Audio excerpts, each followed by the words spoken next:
that can reference that. However, as an ignorant Westerner who has never, picked up 1920s to 1930s Russian literature, I'm over here being like, what? Like, What do you mean? I understand nothing of these references that you are making. So that's why they replace a lot of that in the English version with references that will make sense to a Western audience. And some people have complained that this takes them out of their sense of immersion. And I've said that's the point.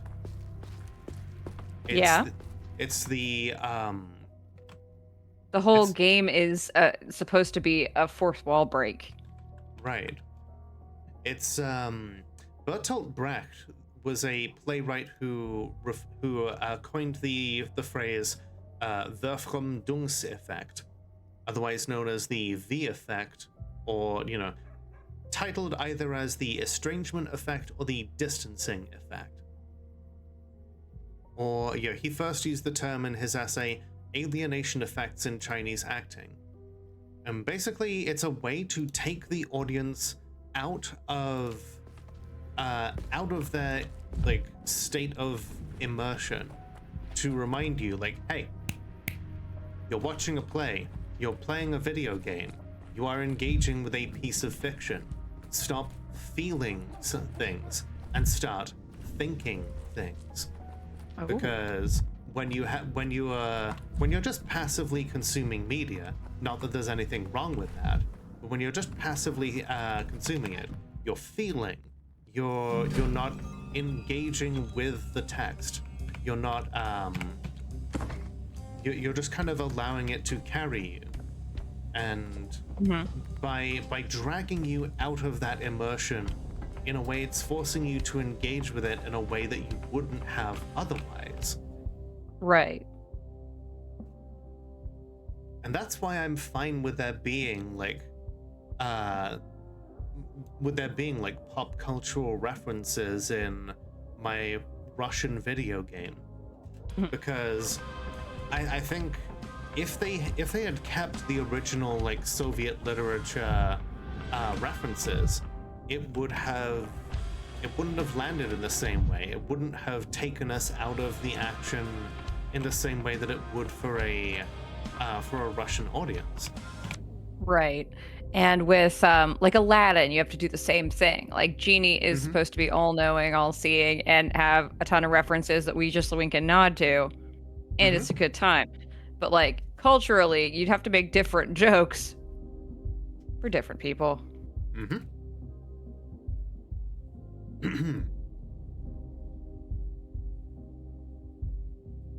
Do you know those Stomatin staircases?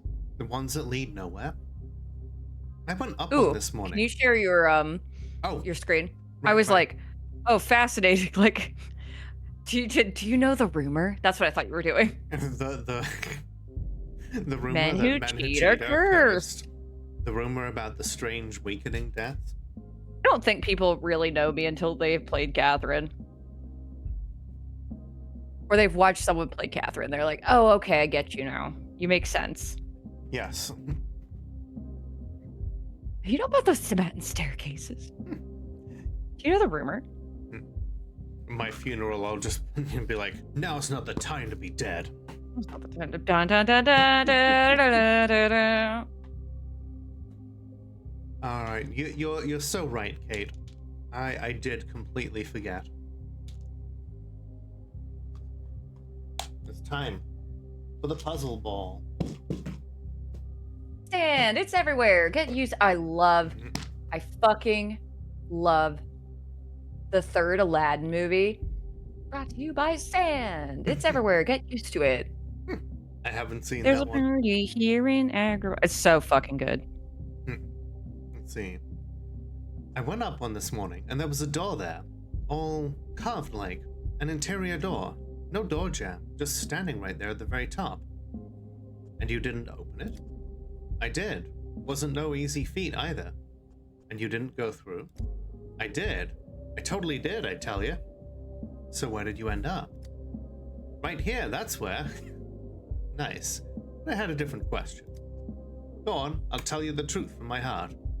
They say there's a scary lady walking around, dressed in capital fashion, asking about your Simon.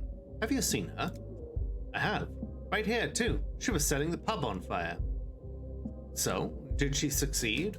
Let me guess. Now you'll tell me the pub has burned down. This very pub where we're talking. No, silly. Just a little bit. She did burn something. So what did she burn, if it was not the pub? Who knows? Some kind of papers. Blackmail material, probably. These furnaces of ours, they're not for that usually. They don't burn. The pub's made in an old underground workshop. They're here since those times. The furnace, you say? I wonder where one can find a napkin here to dig through some soot. So the reason why everybody should watch Aladdin and the King of Thieves is because Aladdin's dad is like a salt and pepper daddy. He's great. And also it brings back Robin Williams, because Robin Williams was not in the second one. And like the voice acting was good in the second one. But it didn't feel the same without Robin Williams as the genie. So Dan top tier. Castellaneta does his best, but he's just not Robin Williams. Exactly. Also now there, Jamie, you shouldn't be using them there should statements, and that even though I just used one right there, it's oh yeah, that's black and white thinking. Or the stop black and white thinking, but it's another thing. It's one of the should statements are a form of cognitive distortion. Oh my god, it's so good. My therapist is so good. Right? Fuck, it's so good. Wait, you're Ava's lodger, aren't you? I haven't seen Ava here for a while now.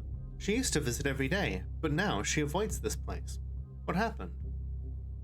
I can't really imagine her here. But, you know, maybe she, as a lonely person, like, coming here would be a good place to meet people. Ava used to spend her days in this den. Not surprising, I guess. What else is there to do in this pitiful little town of yours? With all due respect, of course. Oh my god, with all due respect. Shut Right. the fuck up. This place sucks. No offense. If you say so. I do miss our conversations, though. She's an incredible person. It's like she lives among us. Dun dun dun dun. By day, but by night she goes off to sleep on a cloud. And there's a cloud tangled in her hair like a feather. That's why she has that look. Sometimes the mistresses of the town lack some of her qualities. I mean, the white mistresses, of course. Tell me, have you met any other interesting ladies to talk to these days? They say there was a guest from the capital here. I have. We talked, and then she left. Everyone leaves this place. You talked to her? I'm in luck. Could you share the secret of your conversation with me? She's interested in, you know, miracles. She told me there were no miracles in the capital anymore. Just cheap tricks, smoke and mirrors, moving pictures. How I wish someone opened a cinema here. Just keep those hopes to yourself when you talk to Maestro Immortel. He wouldn't survive that. See, did she introduce herself? What's her name? Now that you ask, I suddenly realize I haven't quite caught the name. Though I think she did tell it. Or didn't she? We discussed this place. I told her this place used to be a factory shop. Even the furnaces are still here. She was interested. What interested her exactly? The furnaces? I think so, yes. She asked if I had any matches. She wanted to burn something. Thank you. You're of great help. Oh hey, it's the other stammer. Feeling. Bad grief now. Wasn't long ago he was on his knees begging before me. What? Feeling. Bad grief. Well, yeah, but like, it was just the way that it was phrased was so bizarre. Can someone clip that? I want to add that to the to the compilation. Just on what his is knees, this? begging for He looks. me. He, I also love how he looks like he's like straight from Jersey Shore.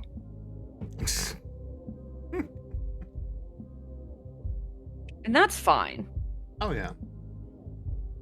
He can be who he needs to be. See, wasn't Robin upset about the first Aladdin because they broke a promise they made to Robin Williams? Yes, about like how his name would be used for advertising. He said he did not want his name used for advertising, and then they did anyway. Mm-hmm.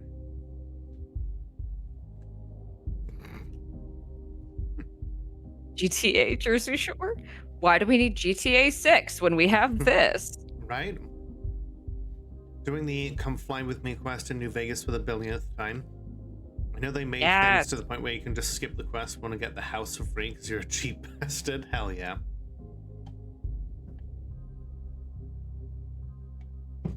Listen, you didn't make 10,000 caps by spending money on rooms. I became a self-made millionaire in New Vegas by stealing all 37 gold bars by fishing them out of the corpse of the elder when his corpse clipped through one particular force field. Gosh, I will never forget you telling me how to do that. It's about letting go. Yeah, letting go of poverty. Watch this shit.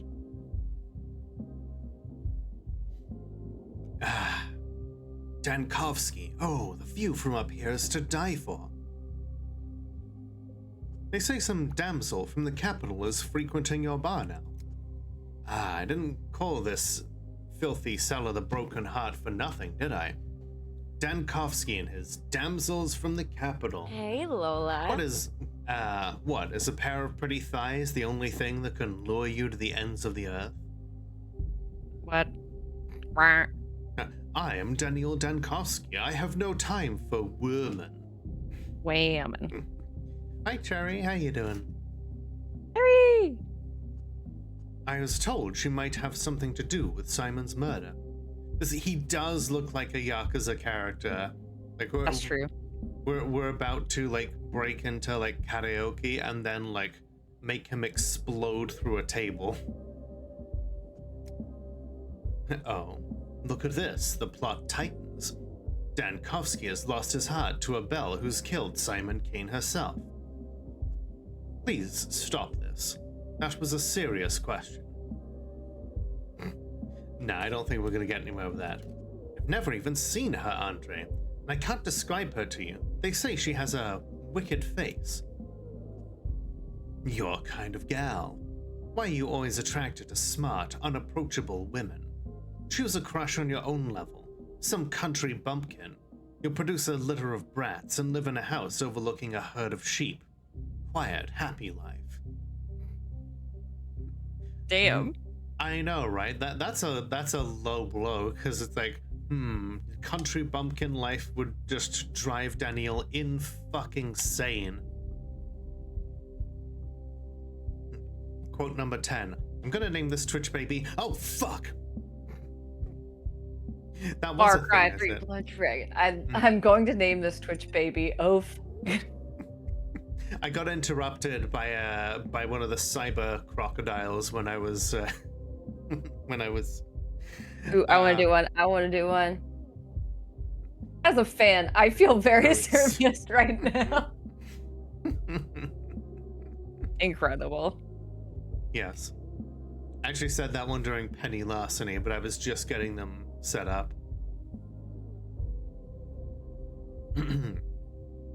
This joke is dragging on for too long.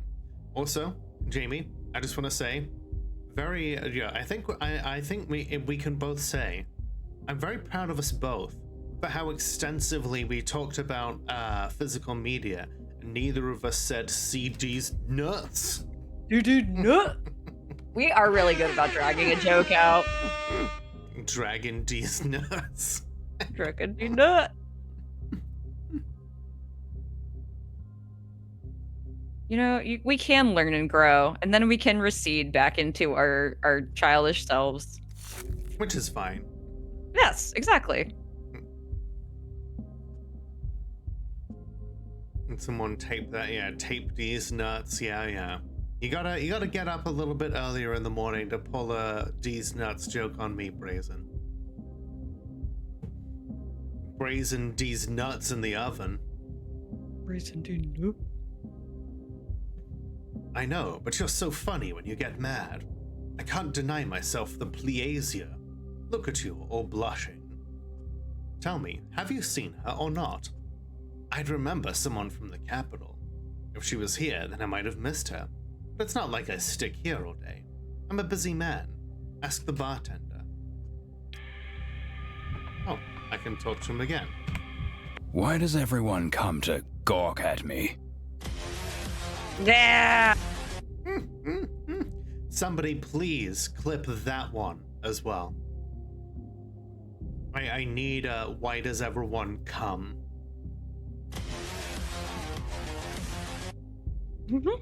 Why the long face, Stankovsky? Did someone die?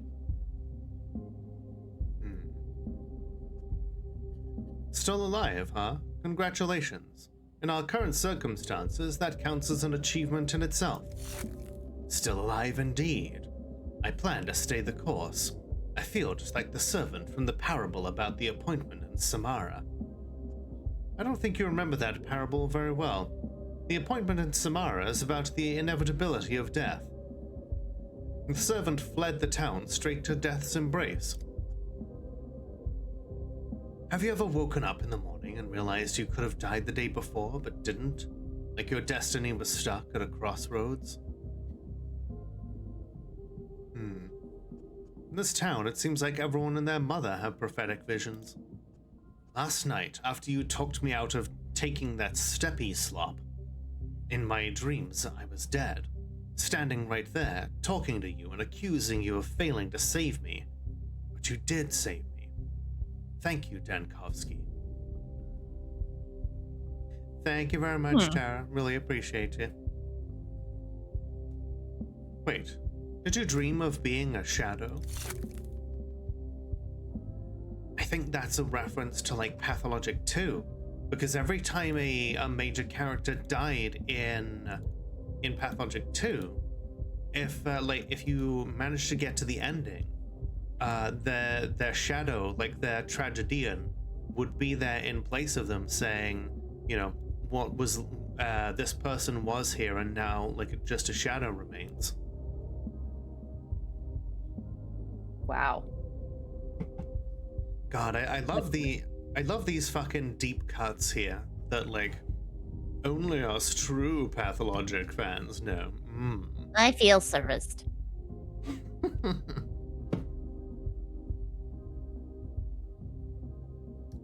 What? No, I don't even know what a Latina girl is. It's a joke about shadow. Like I said, in this dream, if it was as if I was dead, hard to explain. But why do you ask? You seem to be, I don't know, hot under the collar. Is everything all right? Never mind, forget it. I'm just glad to see you alive. By the way, Dankovsky, how's Hulan? Is she all right? Why ask me? You can check how she's doing for yourself. What is it? Guilty conscience gnawing? We're close enough for you to know that I don't have a conscience. But with Hulan, it's something else. It's me being enough of a moron to trust Olgimsky and spelling Hulan's death, more or less.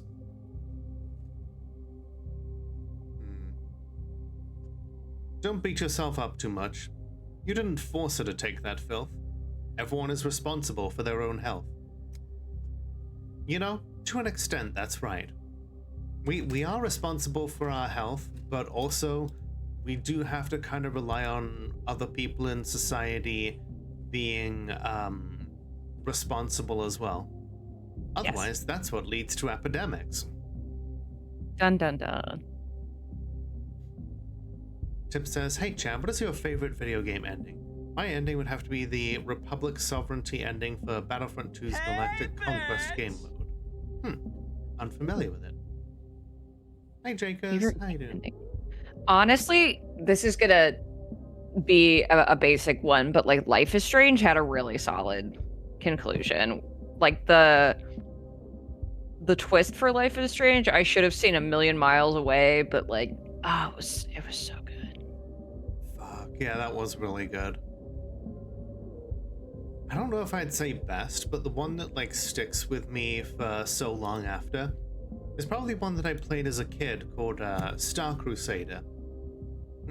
For those who don't think that politics used to exist in video games, it was about a human empire that went from like galaxy to galaxy, offering peaceful coexistence with people, and then forcefully integrating them when they didn't want that peaceful coexistence.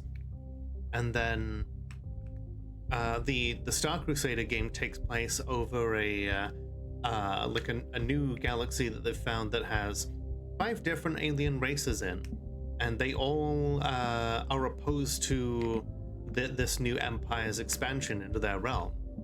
And it's about the main character trying to reconcile the fact that he pledged himself to technological, educational, social, and economic improvement everywhere that life exists, and yet all the empire seems to do is be a bunch of imperialist warmongers.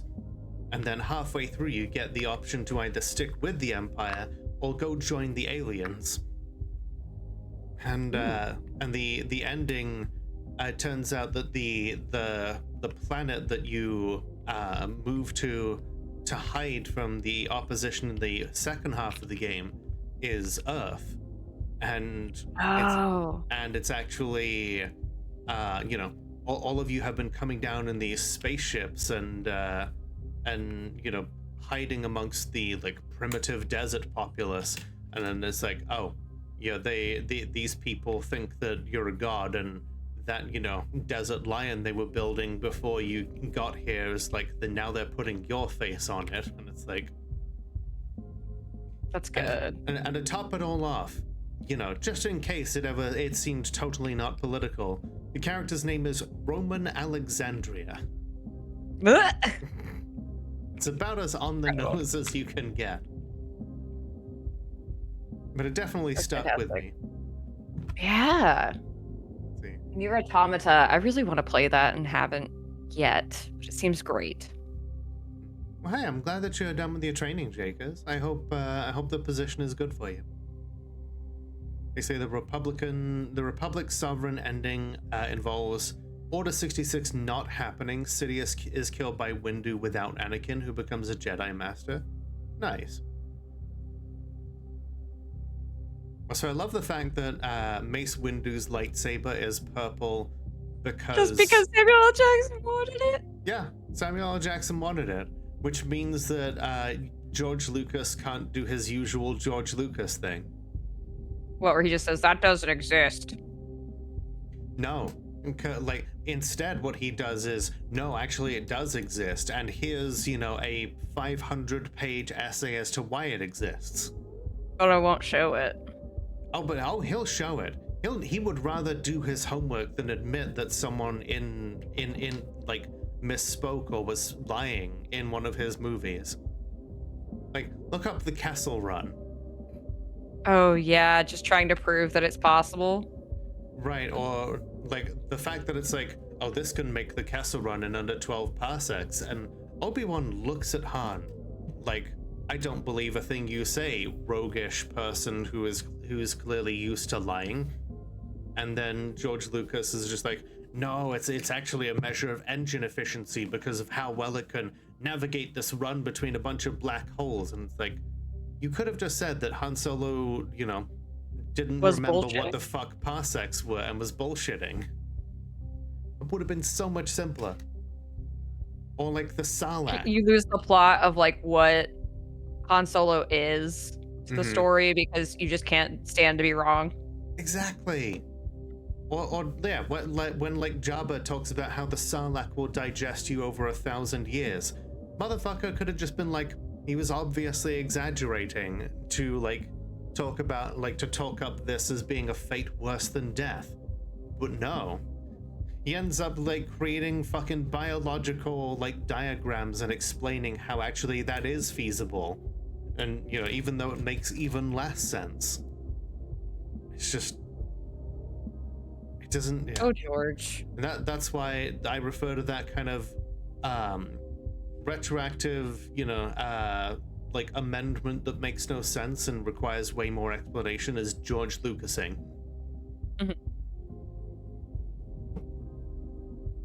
Reason why Jackson wanted a purple lightsaber is even sweeter. And so he could point to the purple light and tell his nearly blind mother, "Look, that's me." Aww. It's pretty precious. Right? Let's see. You don't understand. She didn't want to get vaccinated. It was me who nudged her, you could say. And you didn't take it yourself? Decided to wait a bit? Oh, that's a low blow. Stop tormenting yourself with regrets. If you feel guilty, then help. How can I help now? Not Hulan, obviously. Help everyone else. You've got a pub, customers. If you see someone who looks sick, send them to me. Bailing water from a leaky ship with our bare hands? Well, if you say so. At least have a drink with me before you go. Sorry, I don't drink at work. Oh my god. He who drinks wine with bad water shall not be poisoned. Andre Stammerton is fine, as are his loyal patrons. God, I'm so manic. Okay. Leroy Jenkins. I don't have anything for, I don't have anything to make me apathetic. Shit. Look around. Go, Onion! Oh, I Onion need is to going. collect the tools. Oh, Onion. This isn't yesterday's dancer, not Hulan. Everyone gets a drink on the house today. What's the reason for this sudden generosity? As if you couldn't guess, your deeds are legends in these parts. You saved Andre, saved our pub. You get two. Nice. Didn't save Hulan. Damn. Right? Hulan? Oh, the other dancer. Hulan will help others. Her blood will become part of the vaccine that saves the town. Or it doesn't, and then no one will survive, probably. Bishamda Heleneb. Bide Hinid Beshebdi. Karin Bide Bodoto. Hulan. I know, sorry I don't drink at work, and then like runs down the stairs at 60 miles an hour, bounces off a couple of the walls like a I do a shit ton of ball in a coke. pinball machine. Just let me cram this entire ton of tobacco into my face. I'm interested in one of your customers. She wears clothes in the capital fashion, and she asked about Simon. Oh, I remember her. She played chess over at that table there with one of the locals. I noticed her once because, you know, she looks like her every step is a capture Boing, en boing, passant. slippers. Oh shit, he knows en passant. God, I pissed off kids in like middle school playing chess with them because like we had a chessboard in our classroom and like we would occasionally be allowed to, you know, play board games or like do things on like a slow day, and I had to like pull out a board. I had to pull out a book on like chess rules and be like, nope, I actually can take this with my pawn as it passes me.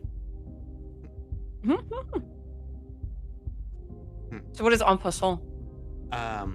Basically, as a piece passes by a pawn that's on the resting position, you can take that piece that has moved past you as long as you move diagonally and up. It's called like en passant is a French word for in passing. That's the So- only French that you could get down with. I know, I had to dry heave for a moment there. I don't know if you heard it. I don't understand. Does she have a limp or what? No, I mean, I was meaning to say she's evidently very intelligent. I fixed a complimentary arrow for her on the house, so to say. I got the wrong drink. She pushed it to the edge of the table like I'd served her bull bile. What is a complimentary arrow? That's what we call shots here. You want one? What? Shots. I don't drink on the job. Why do you call them that? A shot glass doesn't look much like an arrow. We used to have a cocktail here called the Arrow. To order it, you needed to pretend taking a bow shot, shooting an arrow at the person you wanted to buy a drink. The arrow has long been out of the menu, but now we call any shot ordered for some reason an arrow. You know, I like little cultural references that that the game just kind of makes up based off of like little things that could very well have happened. Like, it sounds plausible enough for it to have happened like somewhere that like that would be like a cool little cultural like inside joke. It's like the Sumerian dog joke. Unfortunately, you never got the chance to use en passant in your school's chess club. Ah, that sucks. How cute. So you shot an arrow at your mysterious guest. Tell me about her. There's not much to tell there. Pedigree embodied, that's what she is. In her every gesture. I wanted to come over. Someone clip that. Get acquainted. But I didn't dare in the end. I would take a step and then I'd think she was out of my league. But I'll be certain to come over next time. No! Doesn't hurt to try, does it? I was told she had a wicked face. Who said that? Hi there. Nonsense. Hello. A concentrated, thoughtful face, but not wicked. Hi there, chortling bird. Are you any relation to chuckling bird? Are you perhaps the evolved form? Maybe you've heard her name? Alas, no. It was noisy and she was sitting pretty far. I've heard her voice. A little hoarse-like, but I didn't get the words. Are you sure we're talking about the same woman? I am. There's never been another like her in this den. She makes my skin crawl. How can that be? Everyone has seen her, but no one can tell me of anything of use. No one even knows her name. And they're never glad she came. Yes! Thank you, Tibbs. She's good at keeping secrets and knows the value of words. You can see that by her look, by her walk. Thank you anyway. Well, you can tell by the way I use my walk. I'm a woman's man. No time to talk.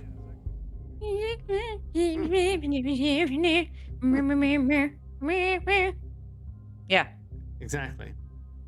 Drink with me, Tenech. Remember Golgoy Chen. Who is Golgoy? Yes. I see. Have you seen a woman with a wicked face around here? I'm Shaktai Echena is not a woman. She's a step man-eater. She's a shabnaktir. When you see her, you don't see nothing after that, ever. No, she's an entirely different calamity. God, I'm so fucking manic. I'm dying here. Okay. Staying alive with these gas prices, right?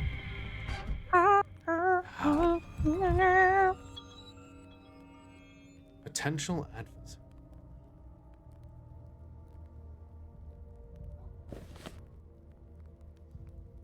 Georgi scheduled a meeting with me at his workshop. Meanwhile, we can... Oh yeah, a man is buried alive at the cemetery. Well, looks like we're gonna go to the cemetery, and we'll do that after this break. So, everybody get up, stretch your legs, grab a drink, do whatever it is you need to do, and we will be right back. Alright, everyone, we're back. Ooh, welcome back. Thank you.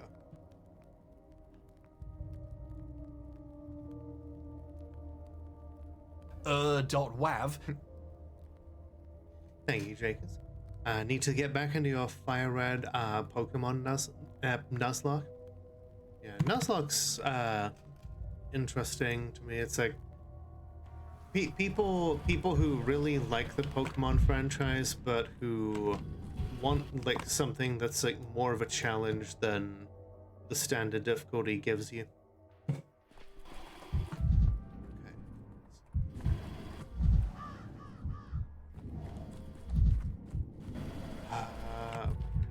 hey, loot. We've got nuts and matches.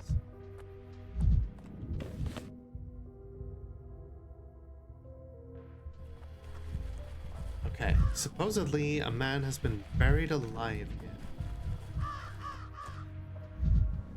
Not this guy. Okay, so... yeah. You there, child. Have you seen someone buried alive?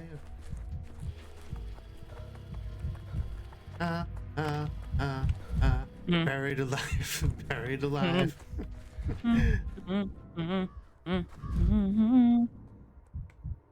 Yesterday, young Burak and I struck a deal. I'm waiting for his assistance at the hospital. Oh, a shovel. Oh, I'm dying of mania.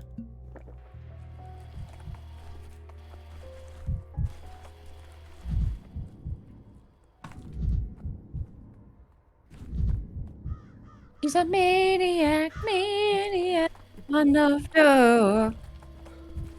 Yeah. And he's dancing like he's never danced before. Seriously, it's like he's never danced before. Yeah, like that's what we need for the theater. We need a learning how to dance sequence for our boy Daniel. Hell yeah. Hi, Black Dragon.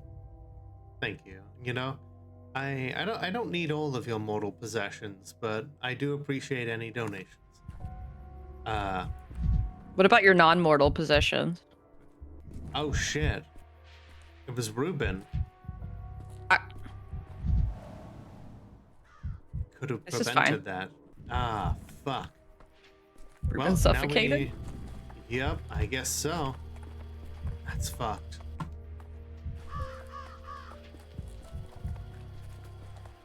Grace, we talked about this. Can I hold your hand? Carl! I don't need the depression and anxiety. Like, have enough. I'm flush with it.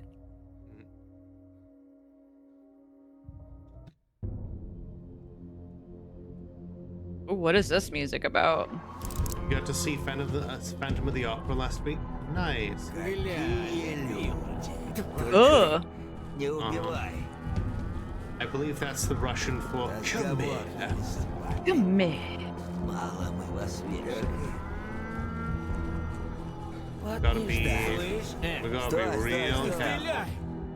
But at least they're smart enough to recognize, like, maybe it's a bad idea to, like, just full charge somebody who's pointing a gun at you. Yeah. Maybe. A little. I'd love to give Lola all of my depression and anxiety. When I hear somebody saying, you know, take your joy, it, like, of Oh course, god!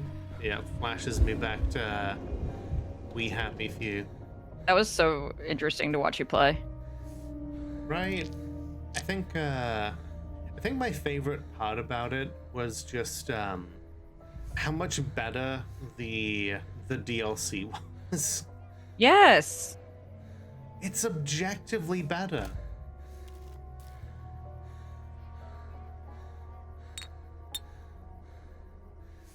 I'm trying to think of other games where the DLC is better than the main game. In my opinion, Fallout 4. Damn. Damn. Wait, which DLC? Are we talking like Nuka World? We talking all of the but Far Harbor? Nuka World's pretty good in my opinion, but I would say especially Far Harbor. Far Harbor's real good. Hi, Squishmouse. Oh, look, here he comes again. So you found the genie yet? Ah, nunchucks. What do you mean, again? Ooh, the old man's definitely not getting any younger. Got the memory of a giant ancient goldfish. You were asking about the genie just yesterday. I talked to you? When? What did we talk about? 3 days after Simon died. Think you got nothing better to do than tell you the same thing over and over again every day? Third day, you say? Got it. Nailed it. Just updating our journal here. The I'm children, so glad they that it keeps up with it for you. Mm-hmm. What did we talk about? Maybe they even let me into the tower that day. Oh, yeah. Okay. Yes, thank you for reminding me. And have a good night, Brazen. Yeah, Hi, Brazen. before we rush into things, let's we're up to 10 squats, so I'm gonna do those now. God.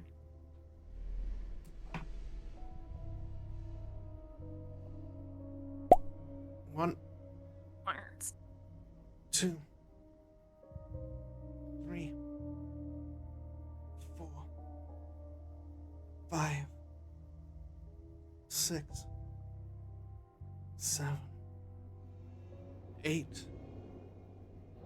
9, 10. You can see Zelda's head just kind of following the movement of my arms there. Keeping you honest. Mm-hmm. I'm like, no, she's really doing the squats. Whew. Let's talk to Georgie.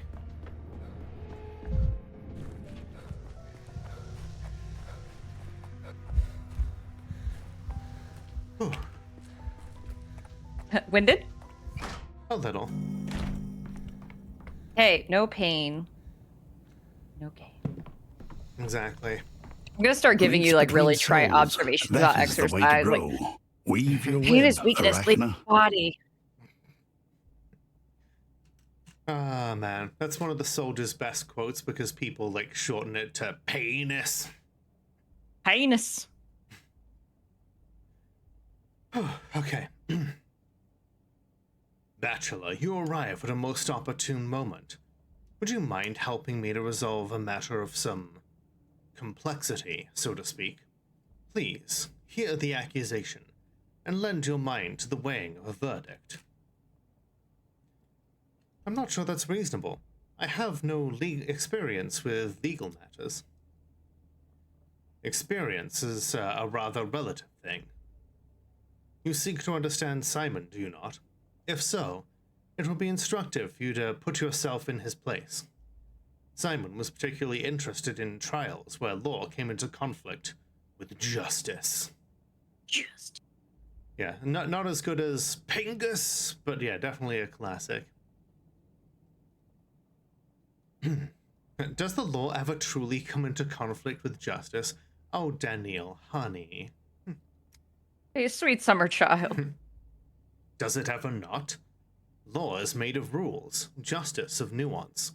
Law admits no exception, while justice is built entirely upon exceptions, is it not? Consider this young man, for instance. By letter of the law, his fate is the gallows. Using is it not just makes me put this in like Toriel's voice. Mm-hmm. Is it True. not?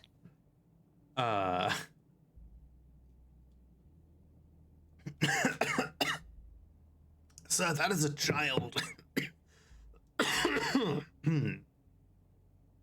He's just a child. He killed his old man, no. slit his throat with a knife. Don't ask me why my voice is like this. My scarf is too tight. No! Ellipses. And is there any evidence besides your word? Wasn't his real father. Neighbors say the man picked the boy up off the street about 3 years back. Took pity on the beggar, fed him and taught him carpentry.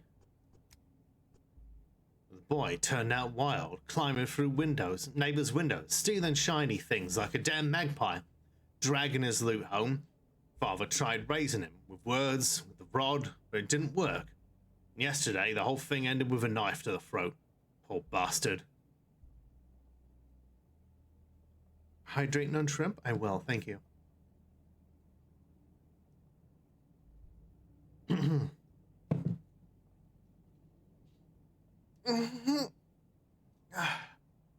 Jagus, I think you mean that Toriel is jumping Sans' bones. Yes. Welcome to the bones. Why did you steal from the neighbors, boy? He won't answer. Seems he's mute. Don't talk at all. You see, Bachelor, once again you depart from law and turn toward nuance. Think about why you are doing so. Is it compassion that guides you, or do you wish to ease your conscience?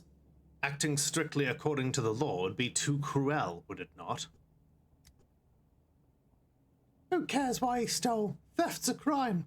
People gotta be judged by their deeds, not by your guesses.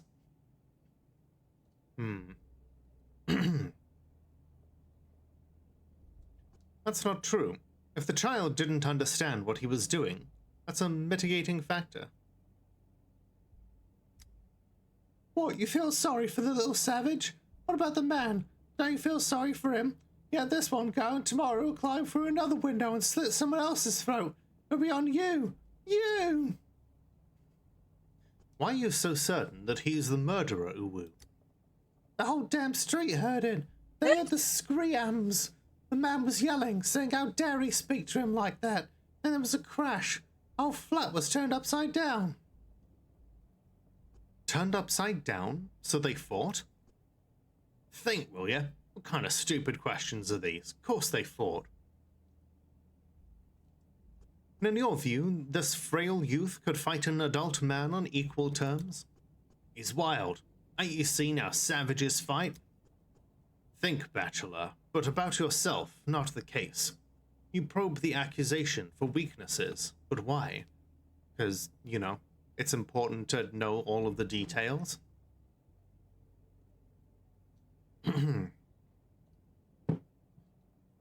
I want you to look at yourself from the outside and answer this question.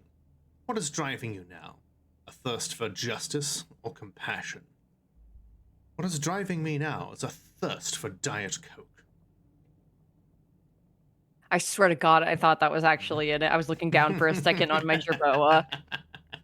A thirst for Diet Coke. See.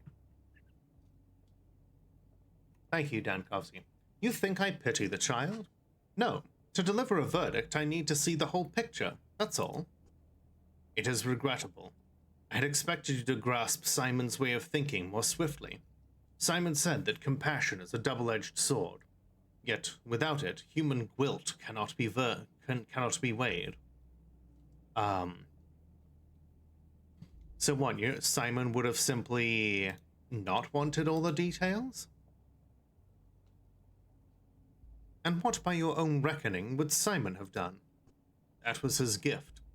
He could see beyond dilemmas and paradoxes, reconciling compassion with law. When faced with two resolutions, he was able to choose both. He believed that if you weigh another's fate, you can only use the scales of your own conscience. Hey, hold on. You mean to let the little limp go? What kind of conscience is that? Letting a crime go without punishment? The boy is guilty of theft. That much, I understand, is proven. The other charges are shaky. Well, look at this. Shaky, he says. We hauled in a wagon full of evidence, and it's shaky again. Shaky to him.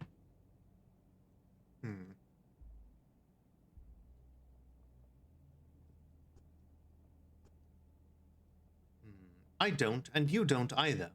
That is precisely the problem. Thank you, Bachelor. I shall take your observations into account when I render a judgment upon the boy's fate. As for your own fate, you are not prepared to understand Simon, nor to think as he did, but I see that you are trying. Return the day after tomorrow. Another dilemma awaits. All right. We have unlocked dualism. What does that mean? Was the name of a plot point we just got there, but I'm not seeing it on the map.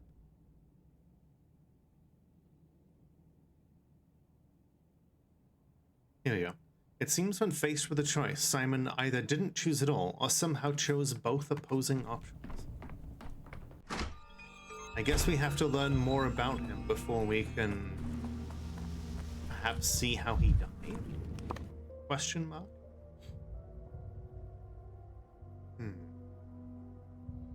Okay, let's check out the patients then, because we have people to vaccinate here. We get to do the detective shit today. It's very cool. I'm doing the diagnoses. The Dr. House shit. Yeah. Never lupus. It's never lupus. If there is someone who's diagnosed with sandpest and lupus now, I'm gonna be very that'll be very funny. Fuck.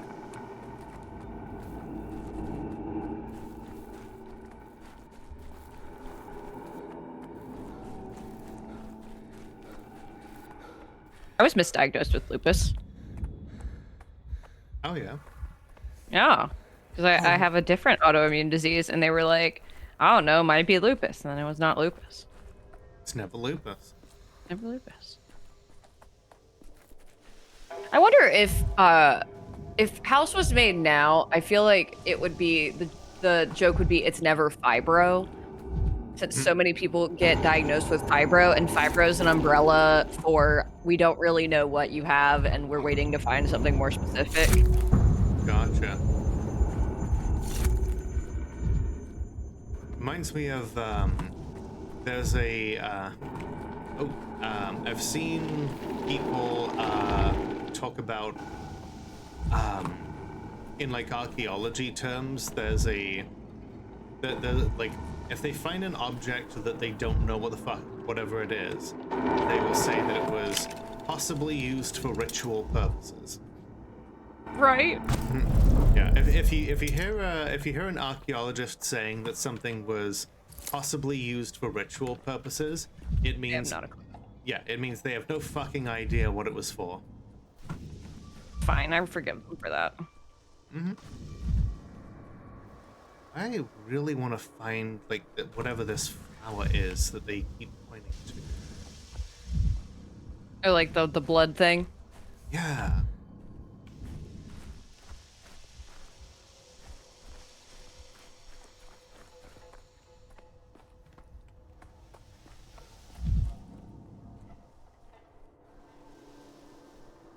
I have yet to see I've yet to even see a picture of it.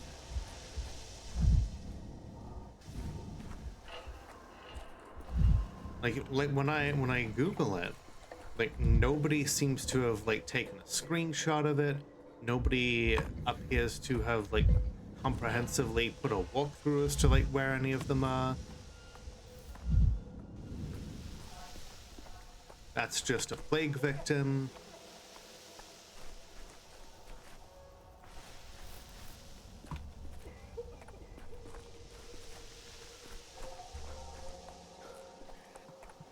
He had a family. That's it. I do love that. Yeah, by not being able to catch the plague ourselves, we're able to take a very different approach to how we walk around infected districts. Exactly.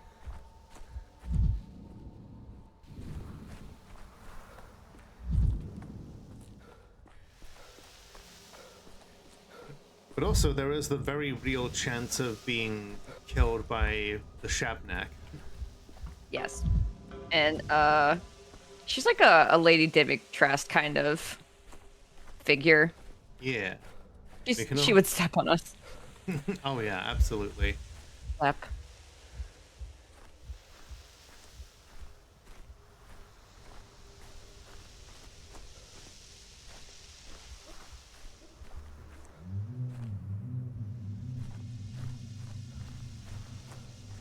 That. Yeah, that was not it.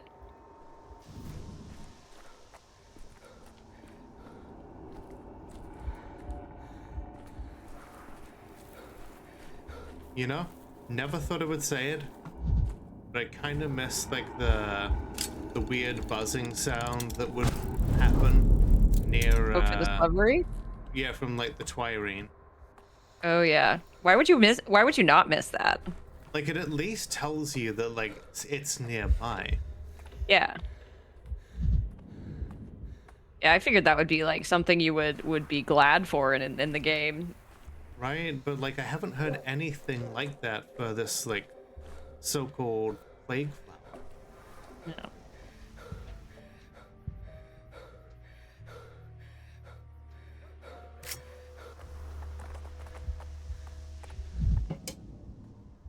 We are majorly depressed after that. Time to go. I have crippling depression. Time to go kick a trash can. Let's see. Fourth place. Let's go, Screaming, Ash. sobbing, shitting myself. Not really. I got 3 spring. You know what? Drilling my temples. 3 spring rolls is pretty damn good though. Either way. Yeah, GG, Ash. Also, you smell really nice because someone spilled vinegar dipping sauce on your pants. Excellent. Maybe it was maybe they were trying to date you. Yeah, maybe it's a power move. Is a hand, or is it just the fingers, or the prints themselves? They told me the theater's hospital now. The theater's a hospital now with a doctor for a director. So here I am looking into your eyes. And how are you a doctor? I have a bachelor's degree in medicine. Yeah. You know. Do I know you? It probably is. Yeah. You know what? Fuck it. Oh, you. What do you think? Yes, I think I did run into you somewhere in town. Exactly. I've come to help you. A teenager wearing a fishing net as a cloak is offering me help. What kind of help? Are you going to catch a bunch of fish for me? This haterade. I see you're swamped with patients here. There are more of them than rotten apples in autumn, but my hands work miracles. They can take pain away.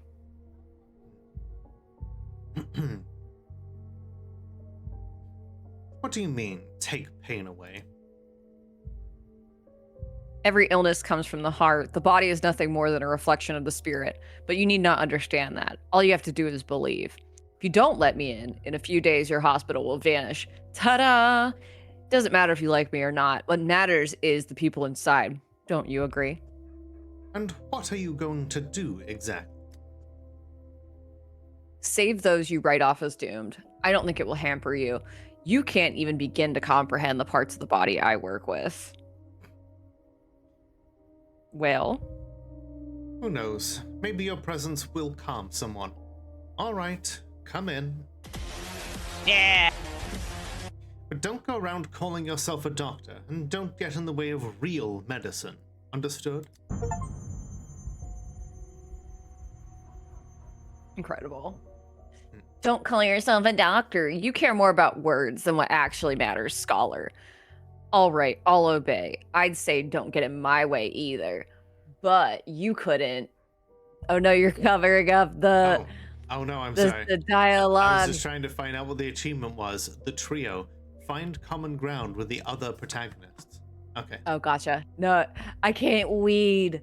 I say don't get in my way either, but you couldn't even if you wanted to. Words are extremely important. I love that's his big thing that he needs to say. Words are important. Mm-hmm. Hi, Extreme. How you doing? Welcome on in. Oh, hi, Artemy. Yakov Little, my assistant. Why did he show up? Where did he even come from? There isn't even a school here. I didn't ask for an assistant. I didn't ask for him to jump into the jaws of the plague with me. I never asked for this. I used to play the piano when I was a kid, but the skill got erased over time. The fuck is this guy? He's our assistant. I know, but like... Doctor, there What? you are. I've been appointed your assistant through my education. In short, I'm not even a veterinarian. Just dabbling in medicine, really. I hope you don't send me away on the first day. Oh, I forgot to introduce myself. Yakov Little, at your service. Jack off little. We'll see. There's a lot to do. We'll find a use for you. Thank you for trusting me. I solemnly promise to you that I will learn everything, catch it on the fly. The governor's people found me. I used to do some stitching on them when needed.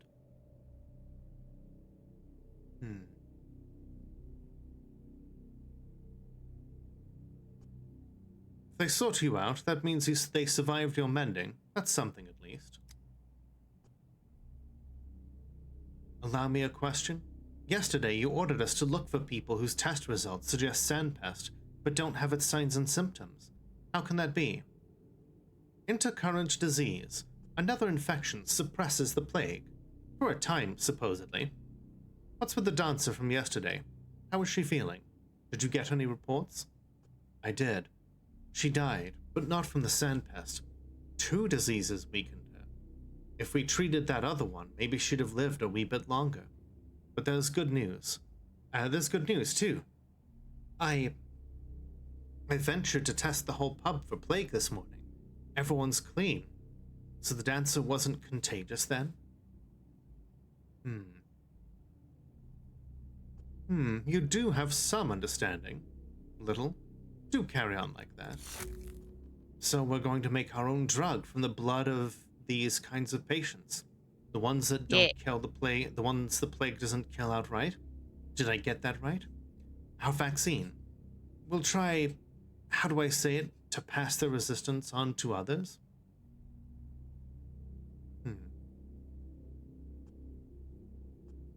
Remember, we'll need new patients every day. Their resistance to plague may weaken with time. Having a wider research base helps too. That's how it'll be, huh? We'll find patients and carry them straight to the centrifuge to make a vaccine out of them?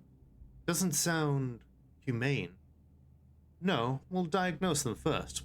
Or the centrifuge will spin who knows what. We'll do an interview, a physical exam, a second interview about symptoms. Tests, maybe, but not for plague. That might be a quandary.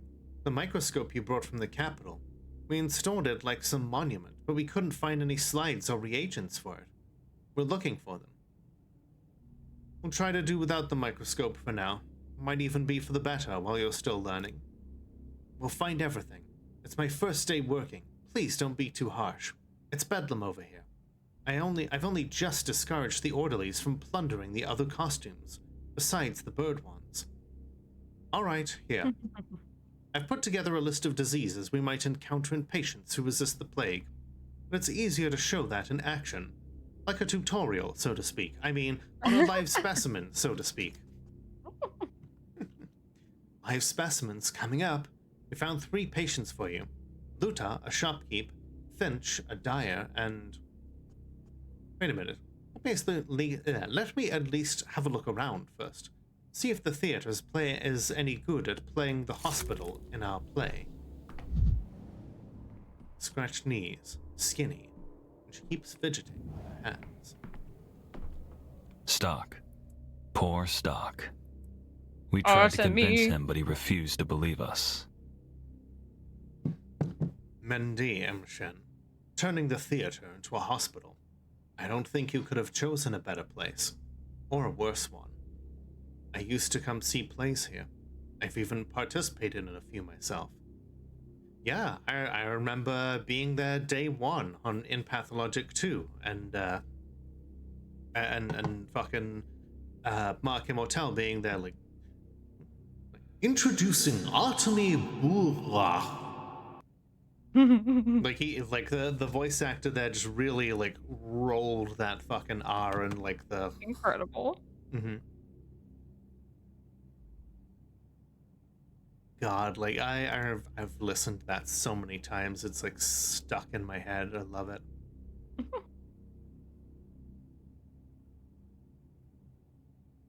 Just got super fucking lucky over Rattata hit 2 crits in a row. Hell yeah. Ooh, are you playing Z to A? I think are you carrying on with that fire red Nuzlocke you mentioned? Ooh, that might be a thing. Yeah. Let's see. A Fire Red Knight. Whom did you play? You'll laugh. I was a doctor. I played Tony in, the town's rendition of West Side Story. I think I was pretty good. Step Side Story. Step Side Story. That is funny. How does it go again? All the world's a stage and all the men and women merely patients? I don't understand. Are you quoting something? Shakespeare's gay. Never mind. Let's get down to business. You're here, To which means defeat you're ready to help. the Hans. Yeah. I am. And not just to help, Emshen. I want to make a panacea.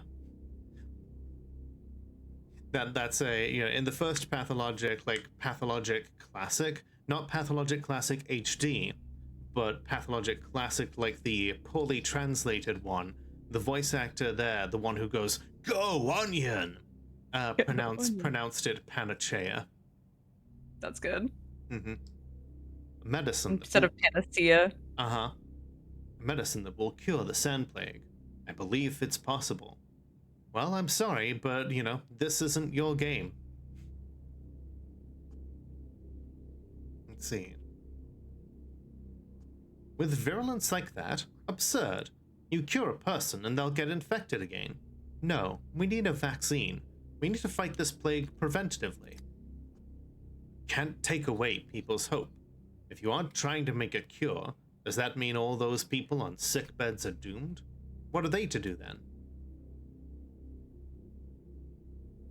If you think I don't pity them, you're wrong. But my pity won't help us save the town, which means it's useless. Harmful, even. Then maybe we should each focus on our individual jobs. I'll take care of the panacea, you handle the vaccine. It'll be twice as effective that way. That's not how that works.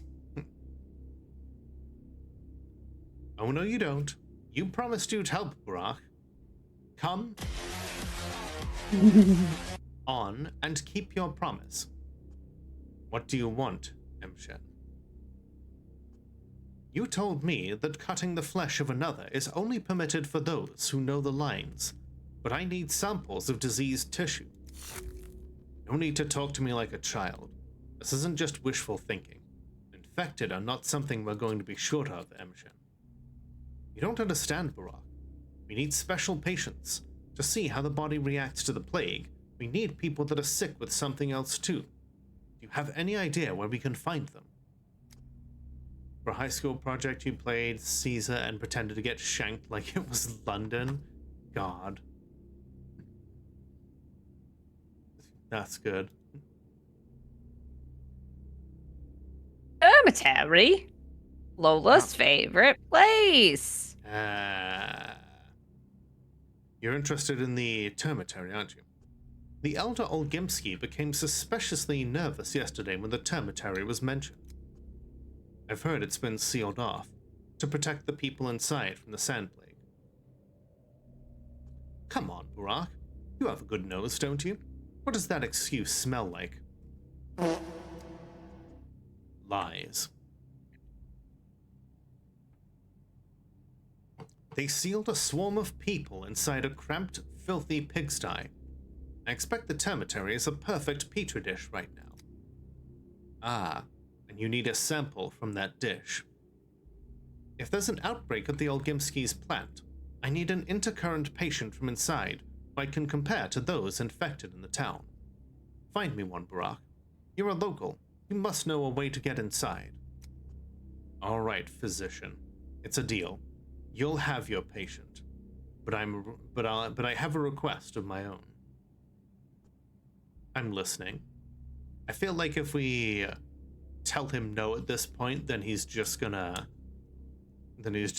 bounce. It's only a small favor. I might be in the termitary for some time, and there are children in town I'm responsible for. They need to be looked after. Shit, yeah, if he's doing shit for us, he's not going to be able to keep his eye on the 8. They need to be looked after. While I'm away, I ask you to be their... What's the word you people use? Their guardian? Fine, whatever. babysitting it is then. Your fourth Pokemon is a male Caterpie. Any name recommendations?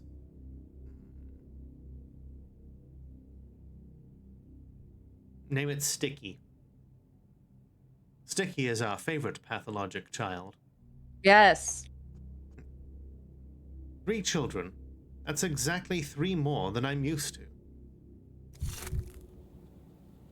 The town's pulse is calling. I can hear it. What else do you want, Emshin? Don't hold me up if you want me to bring you a patient today. I just wanted to clarify one thing. You said you intended to make a panacea. Are you serious? Yes.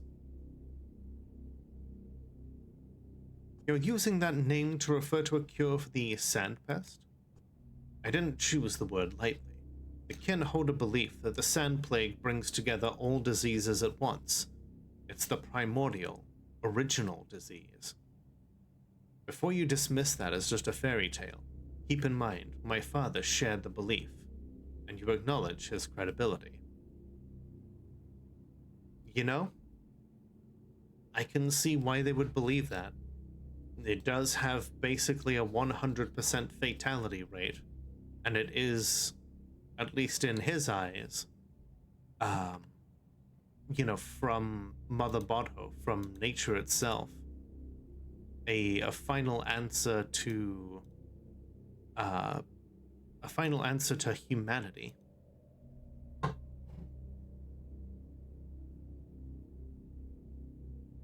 So let it written, so let it be done. His name is Sticky. Hell yeah. Your father survived the previous outbreak and kept the town from perishing then. That's why his opinion carries weight with me. Emshin, we don't have time for debates. Here's your answer. Yes. I hope to find a cure for the plague to save those who are already sick. You hope to make an effective vaccine to prevent the plague, to stop it from spreading. My goal is more realistic. Besides, I seem to have found a way to achieve it through the resistance of intercurrent patients. I don't deny your merits, Emshin, and you shouldn't deny what I know. I think the Odonge who brewed the dead gruel were looking in the right direction. Dong. Dong. Herbs and blood are needed. Which ones exactly I haven't figured out yet. But the key to salvation, the solution to the plague, it's here somewhere. I hope you at least have the sense not to poison people with who knows what in the hope of a miracle. We're both still at the beginning of our paths. We have nothing to fight over. We're not getting in each other's way. Maybe one day that day will come.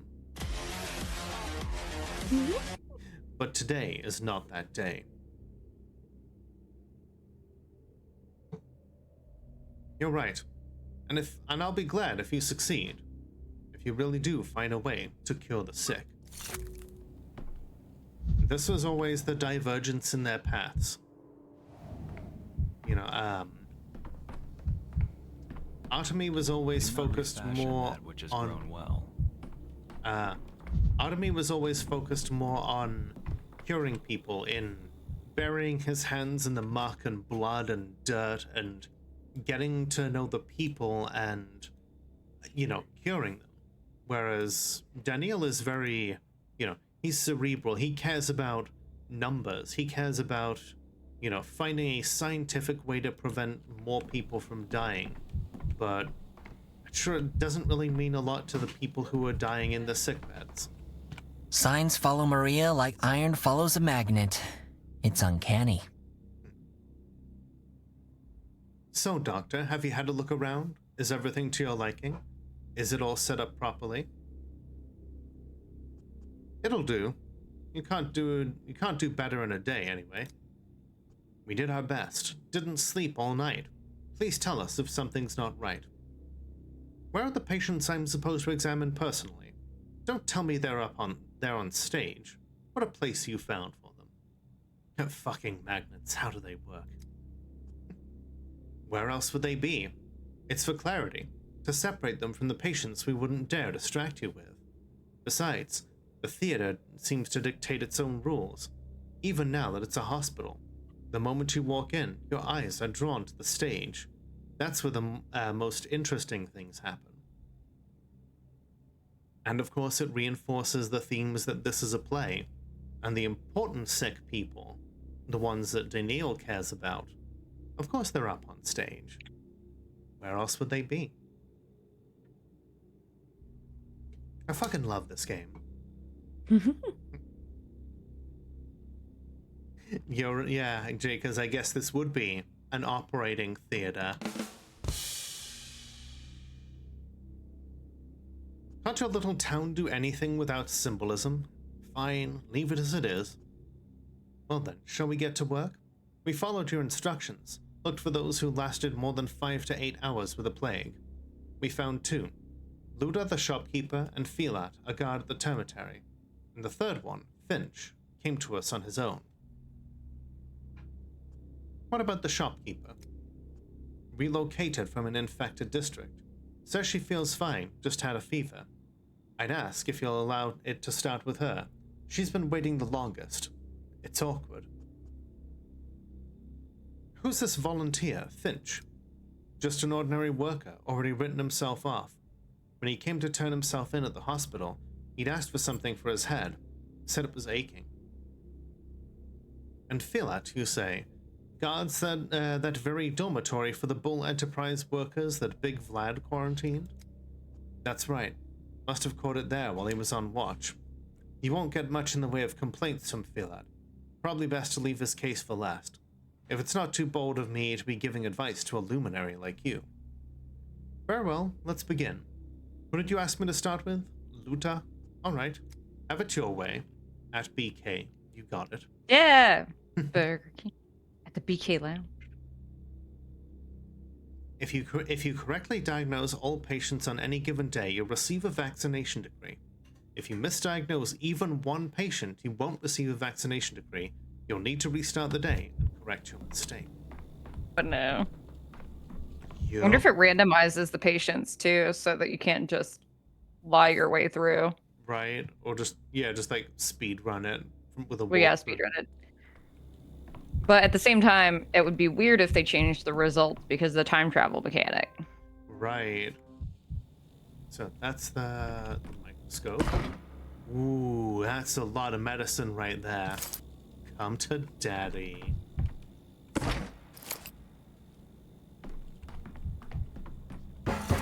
Misophonia, Dankovsky.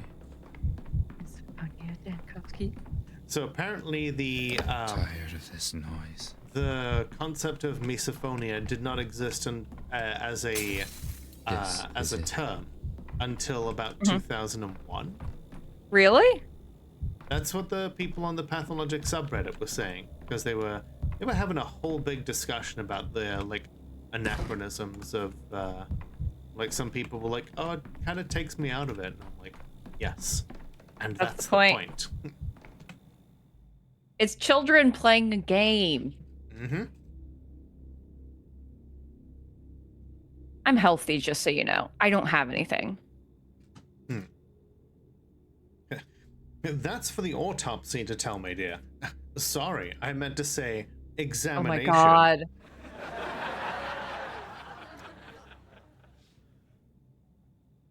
Oh, Look all you Dan want, but I don't know what you're looking for. What were you gonna say?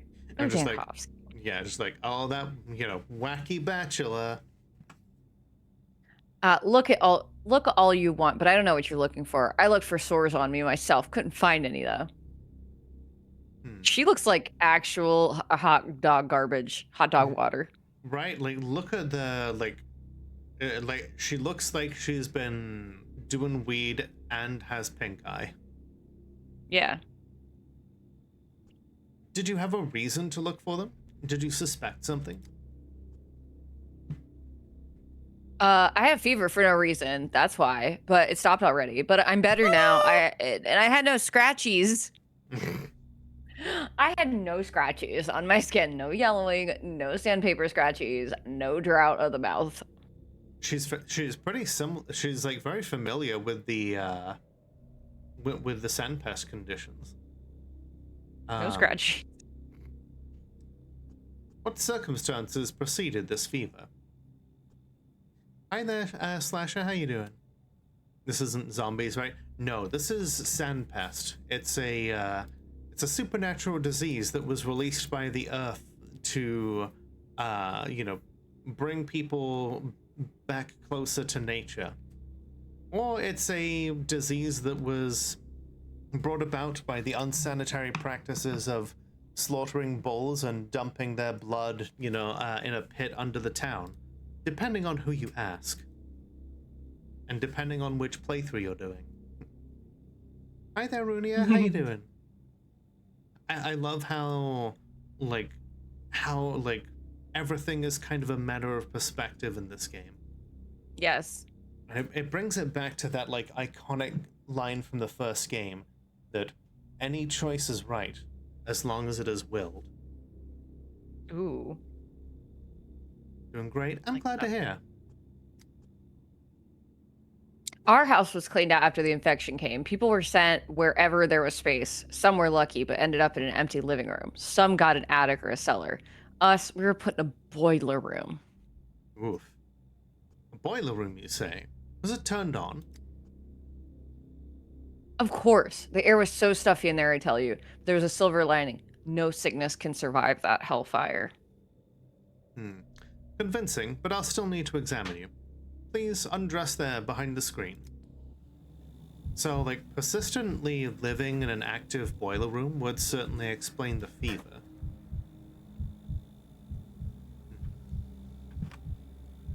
But the way she said, oh yeah, I had a fever for no reason. Yeah. That was a reason. Mm-hmm. Very pale skin. Rarely leaves her home. Much time in the sun. Hematoma. Maybe she bumped into something. Maybe it's a symptom. I should ask where the bruise came from.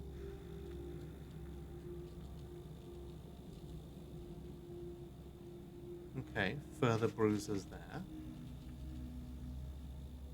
What did you find on eBay, Ash? Had it on eBay. I am also very concerned with how red her eyes are. Okay, so far we've got red eyes.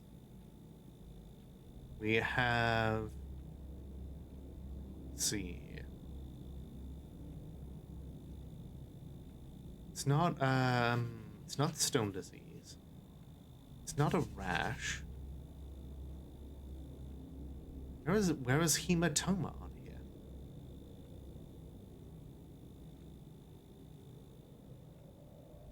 Am I... Oh, it's in the circulatory system. Okay. So far we have red eyes, hematomas, and she says that the fever is, from potentially being in the boiler room.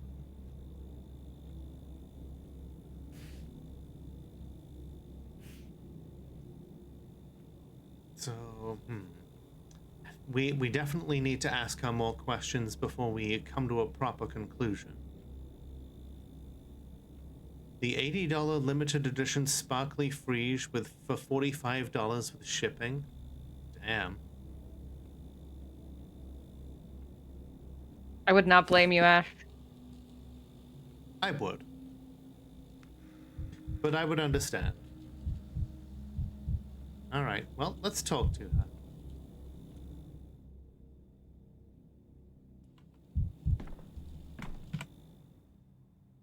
You done with the exam, doctor? Can I go now? Absolutely not. An examination with no questions can only happen at a morgue. I told you everything the last time, but if you say so, you're the doctor. Little, you should come here. Let's fill in this patient's record together so that at least a modicum of knowledge settles in place in your head. Whispered wishes wither when winter winds waken. It's fucking great. I know, right? You called, Doctor? I'm here and ready to heed. So, Little, we have a patient here. She's claiming to be in good health, despite having had a fever a few days ago. Do we take her word for it? Of course, distrusting people is no way to live. Well, if she's had fever, there must be a reason for it, and we have to find it. Remember this, a patient's self-evaluation may be incorrect. I learned all this from my good friend, Professor Residence. Dr. House. Yes. Yes. I'm picking up what you're putting down. Excellent. That's why you must ask specific questions about the symptoms, about what's come up during the exam, and about the patient's circumstances and daily life. I think I get it in theory. In-game theory. Thanks for watching. I was saying it. But how do you connect the answer to a diagnosis? I'll demonstrate. Observe and learn, little. I won't be around forever. The patient is running a temperature. In other words, a fever. Open my ledger, look up fever, and tell me, how many conditions is it listed as a symptom of? 8 of them. We must treat it with more cowbell. 8 diagnoses fit the bill. It's a frequent symptom, which means that you will have to find others and narrow down the search. Then do it again and again until you're left with just one verdict. This, little, is what's known as a differential diagnosis. The name is self-explanatory. We differentiate between similar things to find the only correct solution to our problem. I can't wait to give the method a try. Let's get down to business. You look pale, ma'am. Has your skin been like this since birth, or is the pallor recent? Kind of like this segment. I do too. Like, I really enjoyed this during the quarantine demo. It's neat. It's not like I get to look in the mirror a lot, living in a boiler room and all, but I don't think I've ever been pale. Rich do-nothings are pale. Me, I'm a commoner. So, pallor isn't typical for you. We're marking that as a symptom, little. Add pallor to the fever in the record. What do we get? I'm sorry, Dr. Dankovsky, I can't look at the manual and follow your line of thought at the same time. Relatable. Mm-hmm. Why is this guy every single fucking grad student? It's just like, Right. oh, let me help you, senpai. So, fever, severe pallor. We had 2 conditions, down from 8. It's like magic. A single symptom, pallor, eliminated 6 of our 8 candidates. We're left with just a choice of 2. Where did this hematoma come from, my good lady? I mean the bruise over here, next to your wrist. Did you bump into something? Or is there someone who batters you? Don't worry, there's nothing to be embarrassed of when seeing a doctor. I'm not embarrassed. A bruise? Well, that's news to me. I've never seen it before, and I can't remember anything like what you're talking about. I certainly wasn't beaten up. I must have bumped into something myself and forgotten about it with all the fuss. The boiler room is dark and cramped. That's probably where the bruise is from. Dr. Dankovsky, I'm seeing this hematoma, this fancy bruise on your list. Are you with us, little? Pay attention. She doesn't remember how she got the bruise. She can only guess. The manual provides a more detailed description of the illness for a situation like this. What causes it, who's susceptible, etc. It can give useful clues. I'm familiar with that. Susceptible means the high-risk groups, right? Practicing medicine takes more than checking symptoms against a list with a schoolboy's diligence. You have to bring your reasoning into it. Here's one way to do it. Tell me, my good lady, do you garden? Do you grow anything? Anything at all, from roses to cucumbers? Cucumbers? Roses? I'm not following you at all, Doctor. No. I've never liked digging and shoveling earth and all that.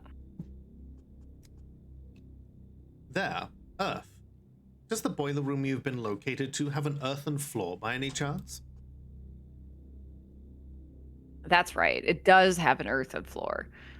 The boiler room isn't really suited for living in, but in these times, I'd be ungrateful to complain. How did you guess, Doctor, about the earthen floor? So, why do we need that little detail? Why does the floor matter, of all things? So, it's simple. All kinds of things can be found in your local soils, including microorganisms capable of disrupting circulation, hence the pallor. The bruises were not caused by trauma. A hematoma appears when the blood wall vessels are damaged.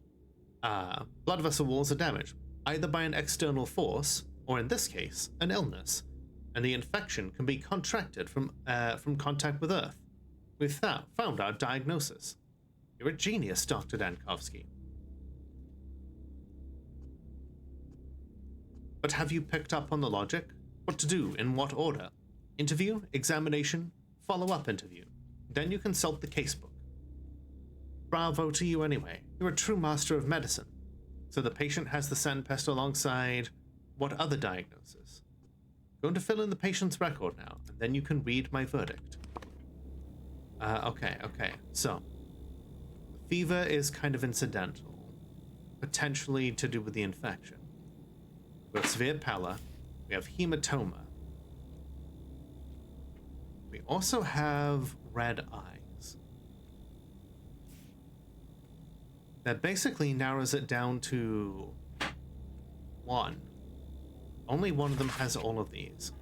Anemic vasculopathy.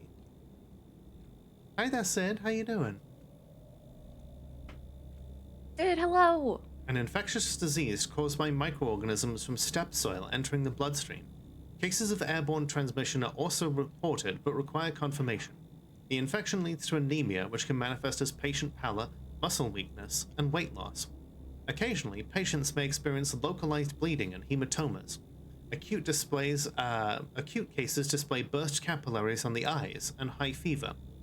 Risk groups, peasant plowmen, gravediggers, and other various types of people working with soil. Honestly, Checks out. I think we gotta lock this in. Are we cooked, chat? Well, we'll find out at the end of the day.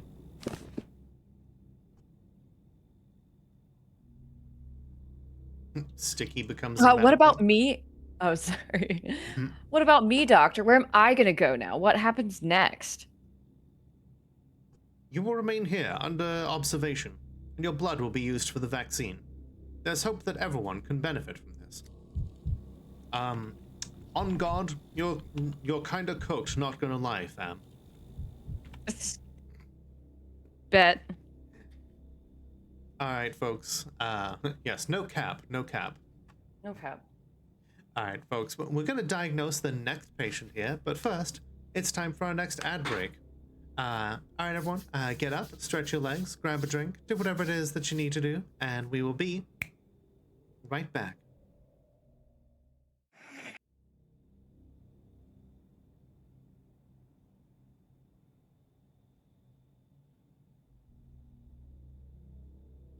Alright, everyone, we're back. And have a good night, Temps. Thanks for being here.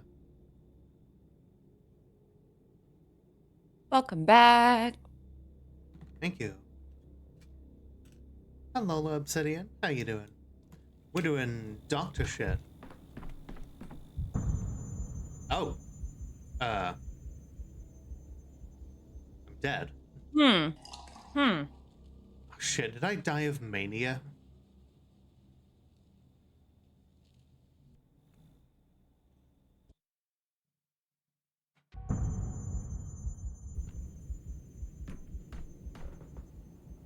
Oh no, my apathy is too high now. There's no reason to talk to anyone. Apathy is death. Apathy is death. She is a quack, but her hands do ease the pain. The girl Clara. Apathy is death. Apathy is death.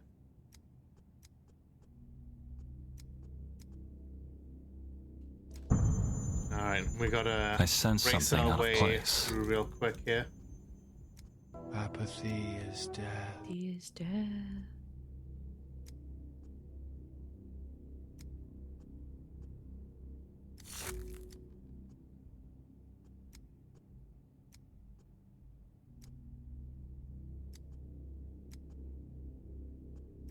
Nothing.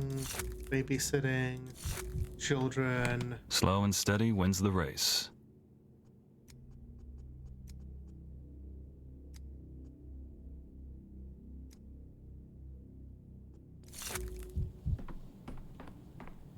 Okay.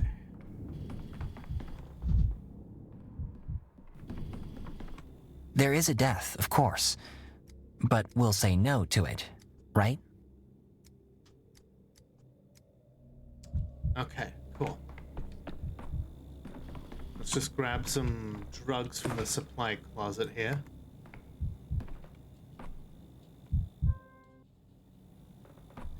Died of WrestleMania. Listen here, brother. No. Except not that one, you know. Because he is... But you know, there is one good thing about Hulk Hogan, and that he's dead. Yeah.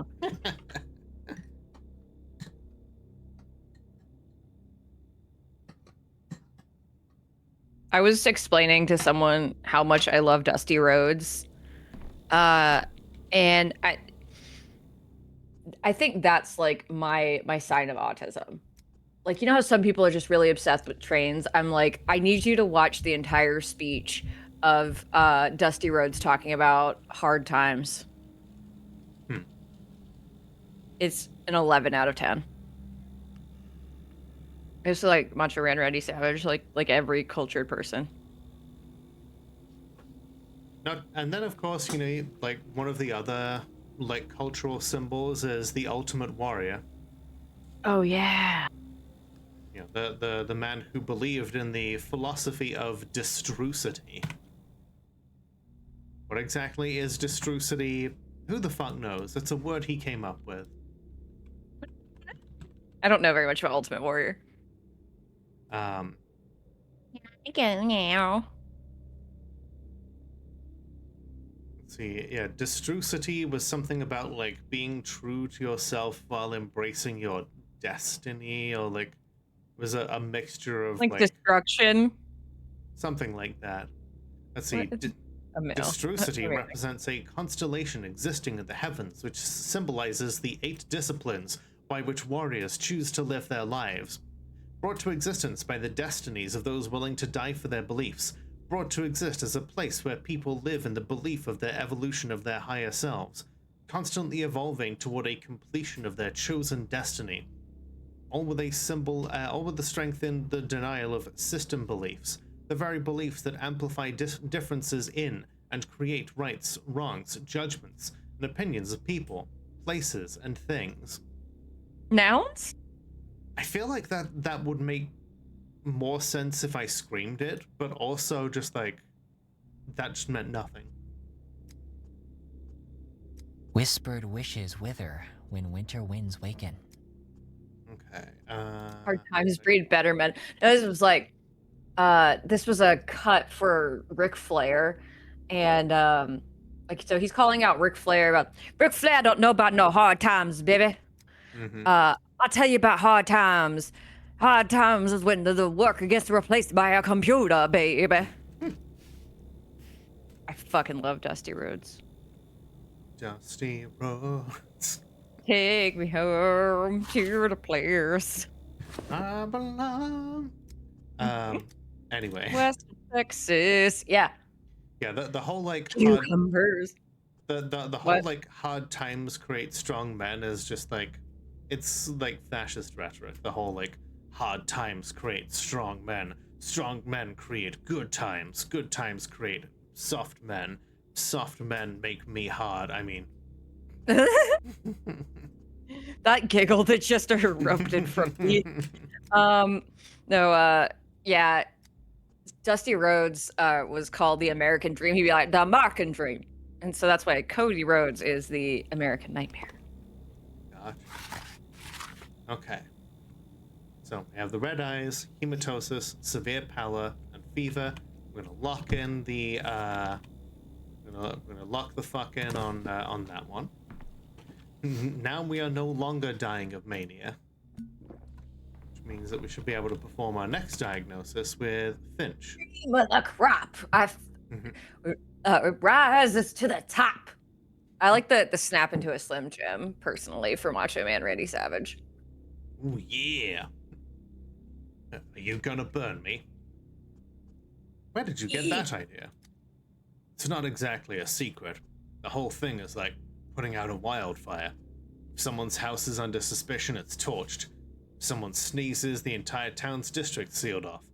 sick and healthy folks alike. Then those who do have the sandpest are marched off and burned. That's not true. We do nothing of the sort. Like hell you don't. Nothing of the sort. Sheesh. You ought to peek outside your study more often, Professor. Wrestling is so weird. Ash, I feel like your favorite wrestler right now would be either Iguana Man, who's in Lucha. I love Iguana Man. And then Danhausen, because they're just a fucking weirdo vampire. Nice. Yeah, people who say wrestling's fake, like, yeah, no shit, it's staged, but like the fighting, the hurt that people experience is real. But yeah, there's fucking vampires and zombies in there. No one ever said it was real. Whenever someone gets really badly hurt, I just like to go, wrestling's fake. Oh, Iguana Man holds a plushie of an iguana. Has a name, and I always forget the name of it. But like people do like kicks and like body slams on the stuffed plushie iguana as if it's a tag team member in the match. People take it deadly fucking serious, and it's amazing. Excellent. Let's see. Elephantum ex musca facis? To exaggerate something far beyond its limits. Or, you are making an elephant out of a fly. Mountain out of a molehill would have been the right? what I would go for here. Elephant out of a fly. I guess.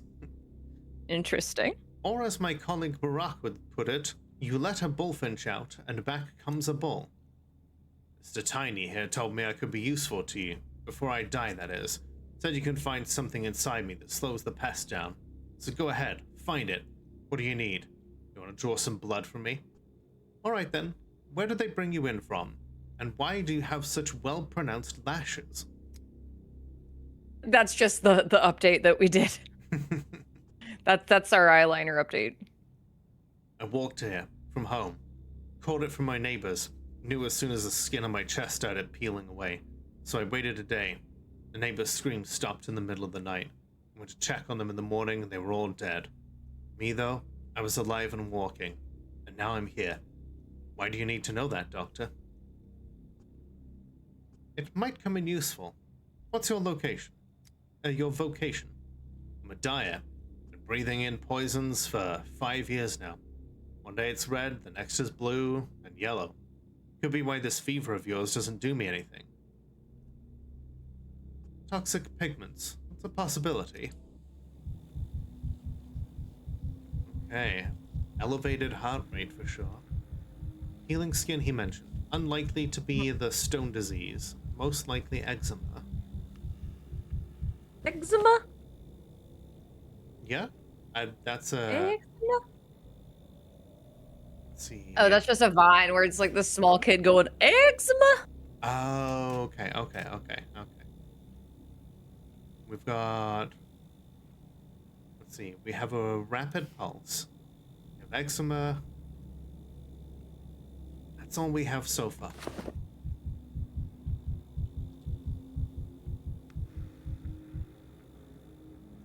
Check back. Nothing new there. Nothing on the tops of the arms. Alright, let's try the legs. How about the reverse? Oh. Now this is interesting. His skin has yellowed. Just an old chemical burn scar. Yep, so I mean, he did say he's a dyer. It is entirely possible that he just spilled some dye on himself. But yeah, we have 2 symptoms. I feel like we need more information than this.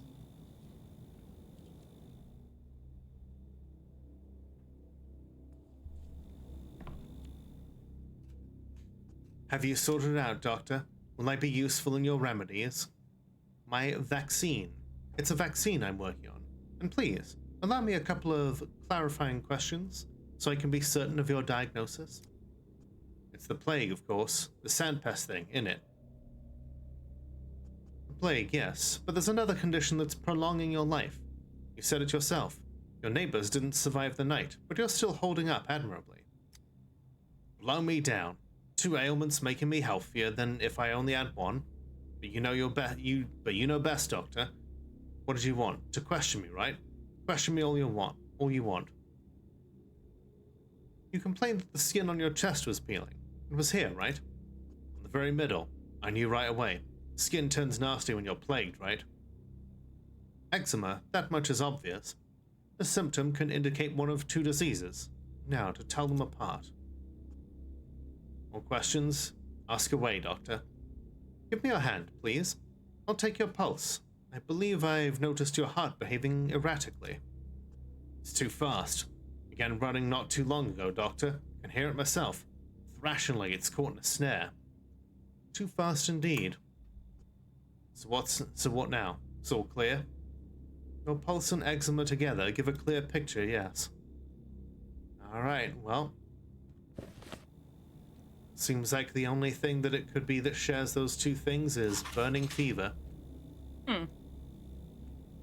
Highly contagious disease caused by the neuroulceravirus, transmitted through contact and breathing. Initially, the disease presents with fever, headache, and abdominal pain. Later, ulcers and eczema appear on the skin. Itchy, herpetic rashes are observed.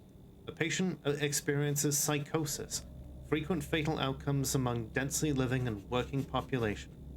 Risk groups, people living in crowded conditions and unsanitary conditions. It's the only thing, and there doesn't seem to be any more investigation, so I guess we lock in the burning fever. Checks out. You'll help. Then there was one. Thelat. Single, termitary guard, 4th day of the plague. Works in the Skinners. Suspected alcoholic.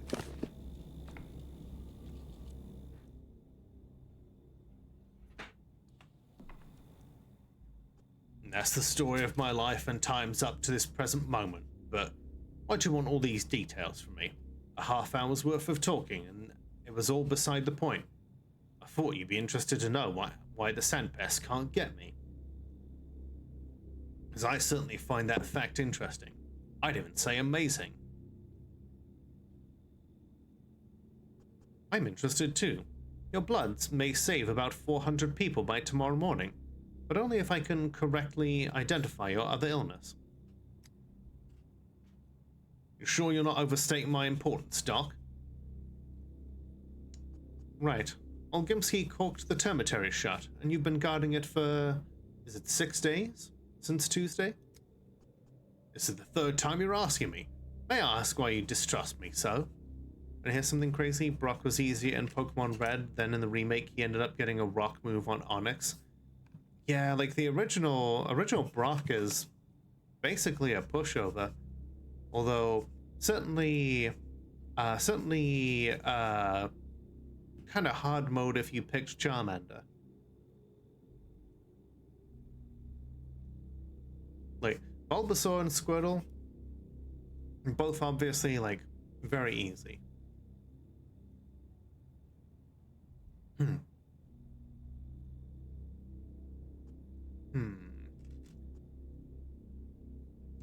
You said the termitary had been shut down in order to shield its residents from infection. Does that mean they knew there would be an epidemic? Who knows? At first, they said there'd been a blowout of some sort. Sweet soot. It settled on the walls later. Looked like mold. Oh, the kin was worried. They're like bees in how they respond to things. As soon as one makes a noise, the rest run quiet as well. There was a mighty buzz in the hive, perhaps on account of the poisonous soot. Conditions are tough in the cannery, you know. What's going on there now? They're shouting. Lots of clamor. And a nasty kind of clamor, too. It's what you'd expect. They're not having a great time stuck in there like pickles in a jar. No regular meals, not enough drink to go around either. Place is, after all, a poorhouse. A fat man treats his people like cattle. Getting through the day is a struggle. Small wonder they're slamming into walls. If it was up to me... If it were up to you, then what? You can't lock up a living creature against its will. It's how you turn people into proper beasts. But try so much as hinting to that at our old Gimski yes-men. They're dead drunk on power. Used to be alright working with them. Now I can't stand those guardsmen.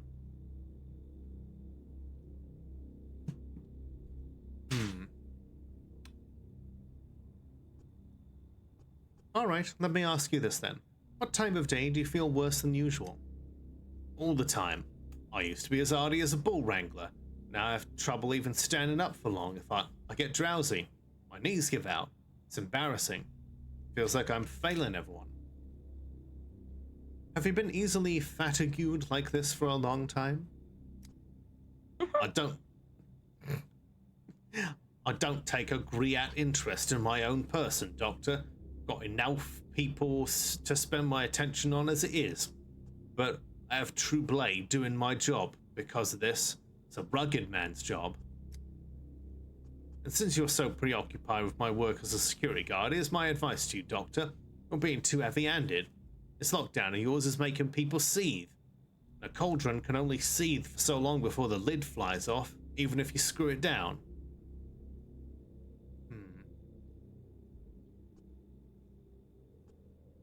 We're in the middle of an epidemic. The quarantine is a necessary measure. Looks exhausted and he's trembling. Could he be using Twirine?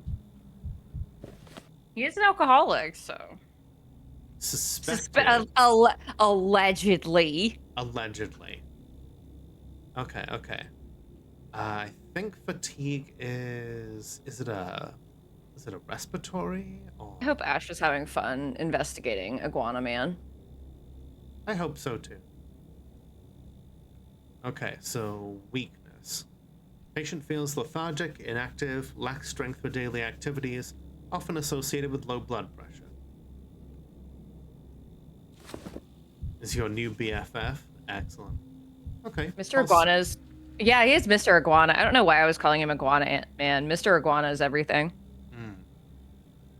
Strange redness, rash, bites, something else. This is tag team partner, yeah, and that's why the other wrestlers beat up the iguana. Okay, so we have rash.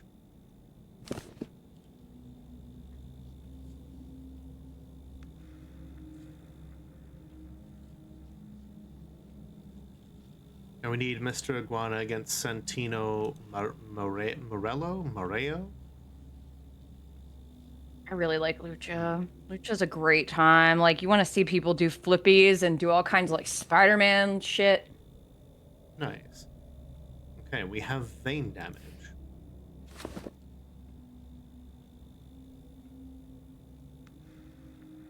Ooh.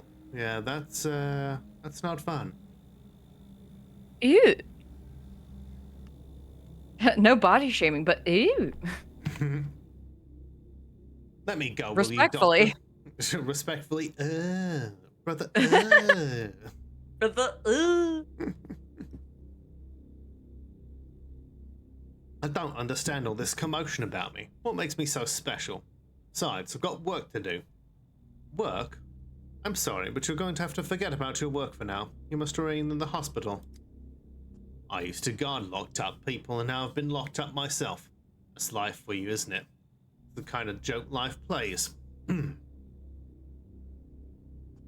have no idea how sick I am of the jokes life plays. Oh, I was just musing to myself. What do you want me to do? Do I need to give blood? Maybe take a pill? Let's see. The weakness you reported accompanies too many different ailments. Let's clarify on the rest of your symptoms. I've told you my entire life story, Doctor, and you still want more? Ask away, then. Can you recollect having any other ailments besides what you've already mentioned? Just the fatigue? I don't have time for ailments, do I, Doctor? That's late-stage capitalism for you. Between one whole day of work and the next, I'm lucky if I get enough sleep, enough time to throw a lunch together. Top of that, lately you've what? Nothing, Doctor. I'm just losing my train of thought here. Now this is where Dr. House would say, everybody lies. Just not used to chatting away for a whole hour like you and I have been doing. I urge you, do not be reticent. Tell me all of it. Any out-of-the-ordinary detail about your life, however trivial, may turn out to be important. You really like to dig in, don't you, Doctor? Like a tick. I don't have any out-of-the-ordinary details for you. They're all in the ordinary. How long have you had those red spots on your skin? Never had clear skin, me. It's not a clear skin life over here. Although, let me think. Actually, yeah, those spots you're pointing at are brand new.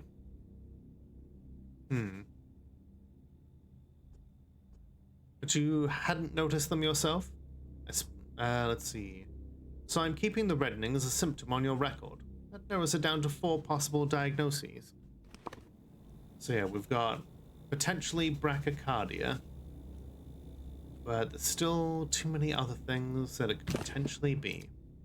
What's that you're muttering, Doctor? The veins in your legs don't look very healthy. Have you ever noticed that before? My legs? They're that way from all the time I spend standing up. It's my job as a security guard. 16 hours of standing every day. Old Gimsky won't spare a stool for us to sit down.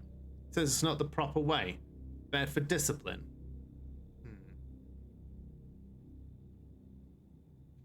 Working as a guard can easily cause a mundane case of varicose veins. On the other hand, at least 3 promising diagnoses on the vaccine front can manifest as vein issues.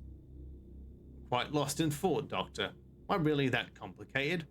Can't wrap my head around this little old me being at the center of this brouhaha. There is a syndrome that fits the description, but it mostly affects drunks, so I'd like to ask you, good sir, do you consume alcohol? Do you do it on a regular basis? In what quantities? A quantity best described as God forbid. In my line of work, you must be alert, so my basis hasn't been regular since last year. Quite the contrary. I've been abstaining. Can't stand a drinker myself.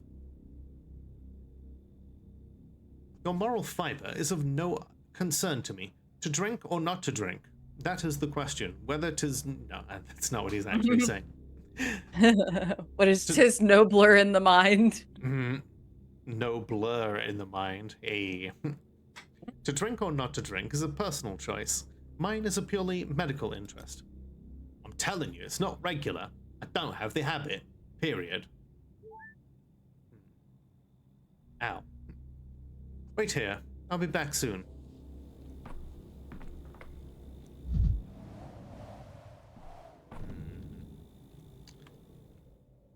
So this is the case where, yeah, everybody lies. What is he lying about?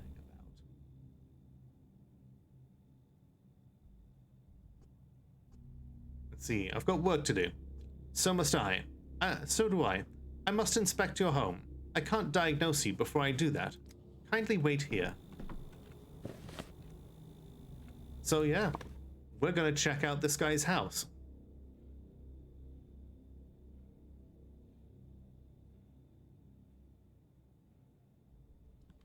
It's quite a walk, but we gotta do it. Much like much like how a house would have people break into people's apartments to figure out things from context clues. Maybe they lie about lying. Whoa.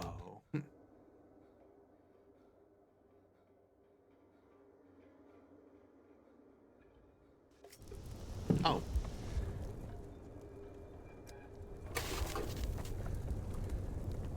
There's a focus of infection here that I need to hit. Fine. Then how can you explain this? You can't. Time to go.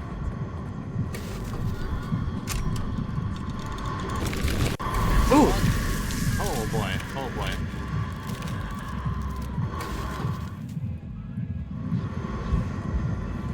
Nope, nope, nope, nope, nope.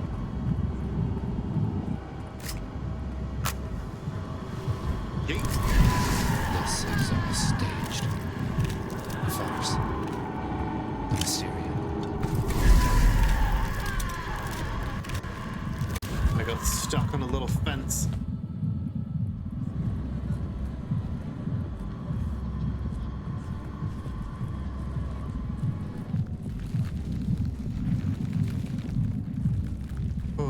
okay. You know, fence sitting is Forgot that pretty there's so much to reprehensible. follow. True. No one likes a centrist. I hope I don't run out of time for the day. Plague Plague. rages. The plague you. Like you rages again. Right. So angry.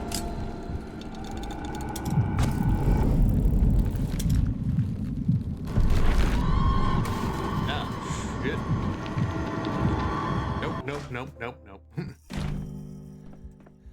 Cool. So this is Philip's house.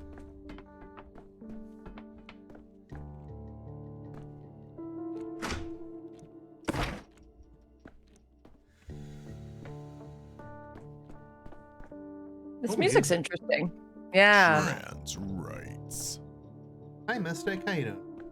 Yeah, the music has always kind of been a central theme in Pathologic, in that the music, much like a lot of other things here, are anachronistic. And that does serve to, like, force you to pay attention, because it's like, this is a world in which, sure, like, it's not necessarily, it doesn't make sense to the world that you're in. Like, it wouldn't make sense to this world, but you're living in a world where this is common. And so you're kind of forced to adapt to it. This is a tonal change going from diagnosis to running from the manifestation of the plague. Yup.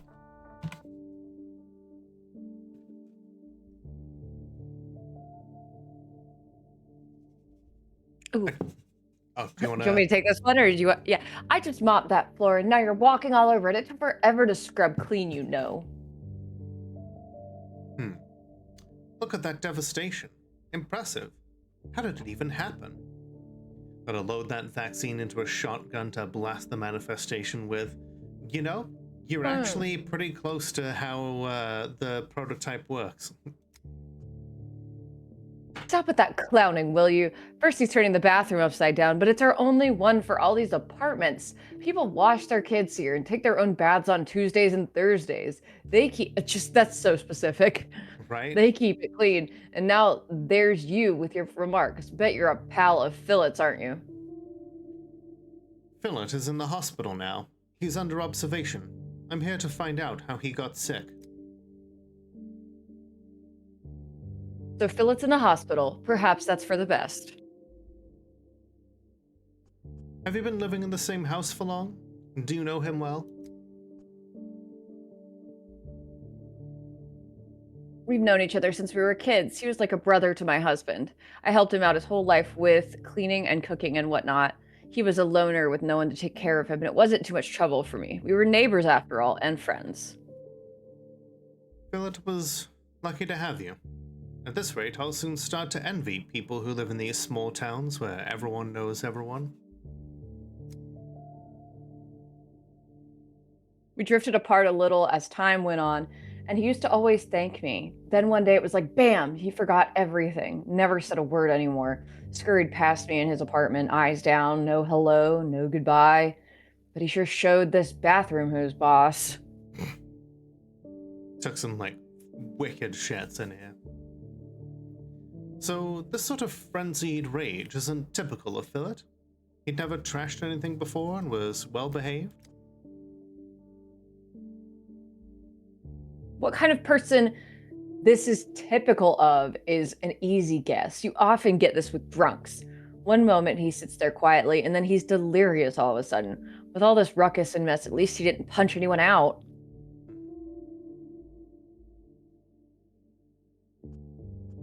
Has he been a drunk for long? Was this his first delirium tremens episode, or has he had them before? He didn't drink before, but go ahead and look out that window. The town's falling to pieces. It's enough to make a saint start drinking. This is very Panini, very pandemic coded, panorama coded. Yep. Very na-na-na-na-na-na, thunder, pa-na-na-na. It's like people have gone crazy. Some grabbed a bottle, some grabbed a knife. It's hard to stay human. Everyone's inner beast is looking to break out. Hi there, Two Flower. We are, in fact, Pathologics. We're trying to diagnose a patient, and he's saying that he is not an alcoholic, so we're here inspecting his home to try and figure out just how true that might be. We've got to narrow down his symptoms in order to make sure that we're getting the right vaccine together. So you know for certain that Philip trashed the place in a drunken haze? Or is that just what you're assuming? Well, what do you think happened? He didn't just trash the shared bathroom. He was sick all over it. The whole place was a mess. I thought I'd never get it clean. You know what it's like to mop up someone else's vomit? How would a smart dresser like you know that, eh?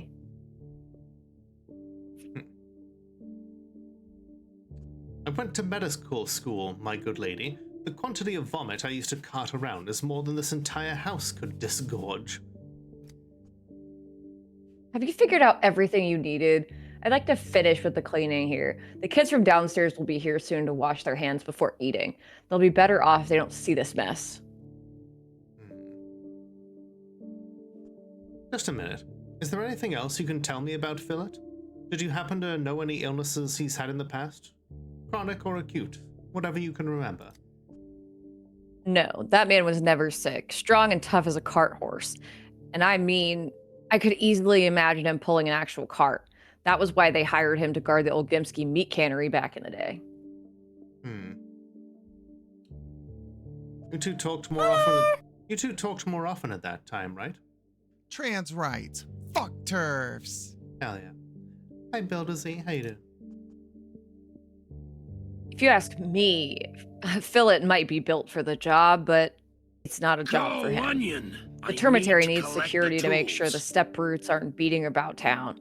But he was getting sentimental about them. That's why he and I fell out. We argued about whether worms and her brides were equals. Wow, racist. Right? Racist. Brutes, you say? Have you ever considered that someone from the capital might see everybody in a small town like this as a brute, no matter if it's you or a worm? Dankovsky, don't say that. Don't say that. He argued with me, too, about whether it's right to keep people locked up in the face of a looming epidemic, about whether people should ever be isolated for their own good. What a thing to say. Stop trying to confuse me. I don't have time to pick your philosophizing apart anyway. I've got a bathroom to finish cleaning. Philip got into philosophizing too, and it both destroyed our friendship and made him an alcoholic. There's no good in that. Yeah, philosophy will just make you an alcoholic. Where is Philip's room? I'd like to take a look before I go, after all. It's further down the hallway. Here's the key. I've got work to do. Been breaking my back for half a day here. And whose fault is it? A fool, who's also a drunk now, poor soul. You've been very helpful. So... No.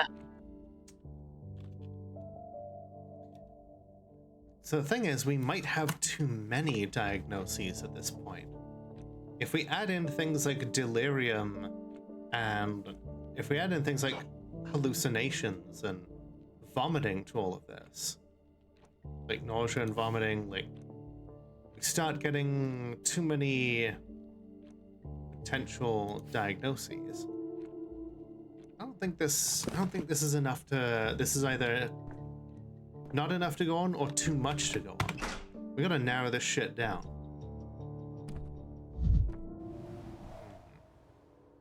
Ooh. Nerves playing tricks. It was just a doll. Does Philip have children? But the neighbor says he lives alone. Hey, don't shame adults who have plushies. What a mess. No wonder Philip got sick with living conditions like these. Plus the unsanitary conditions. Gorister would eat that moldy bread up, no problem. Food has gone bad, judging by its appearance, last month. Hi, Archangel. Hello. I feel sick even approaching. No, I can't. Oh, God, like, just looking at those pears and, like, the fact that someone has left them on the table there. I hate this part of medical work. What? Oh, hello there. child? What? Oh man, he's losing it. Sein Bena Erdem. Well, this is news. The neighbor told me Philip lived alone. You thought those were rats? I kinda did at first too. It is shaped like a rat. Vieshia Gaga. Beharanab, you're angry. Okay. Behara is I see. I remember little bits and fragments of the steppe language. Yeah. She Yunde Eribshi. Barbarous hic ego sum kia non int. This is basically him calling this child a stupid barbarian. Fine. I am angry. I've got nowhere to go. Like Haldai, don't kick me out, Erdem. Are you Philip's son? You don't look much like him. Not going back to the warren. Oh, you must be from the termitary. You're just who I need. You people call it the termitary. I'd hamni herin. You smell like danger. Bolish, bialish. Go your own way. How can a person's larynx make sounds like these? Are you humming directly with your vocal cords? Inishiyun Geshebshi, leave me alone. So how long have you been out here, brave young man? I'll tell, just let me go. There's a crawl hole out of the warren. Achai Philip watches it. Help me go around the angry guards. Terra Namae Ababra.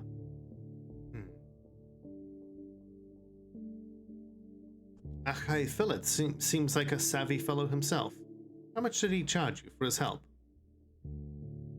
Medene Ogyehara Ogib. What? Achai Philip took in, hid, sheltered, so no one sees. No one returns me to the warren. Behodoho Bayari Hu Geheb talked quietly. Zilge Nogohun Yaja Shesherneb, so no one hears. So people were saying that he was hallucinating, that he was like raving and like talking to himself.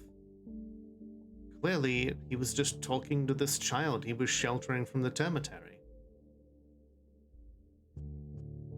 Your neighbor heard anyway, but don't worry. She thought Philip was out of his mind. If you keep quiet, she won't notice you.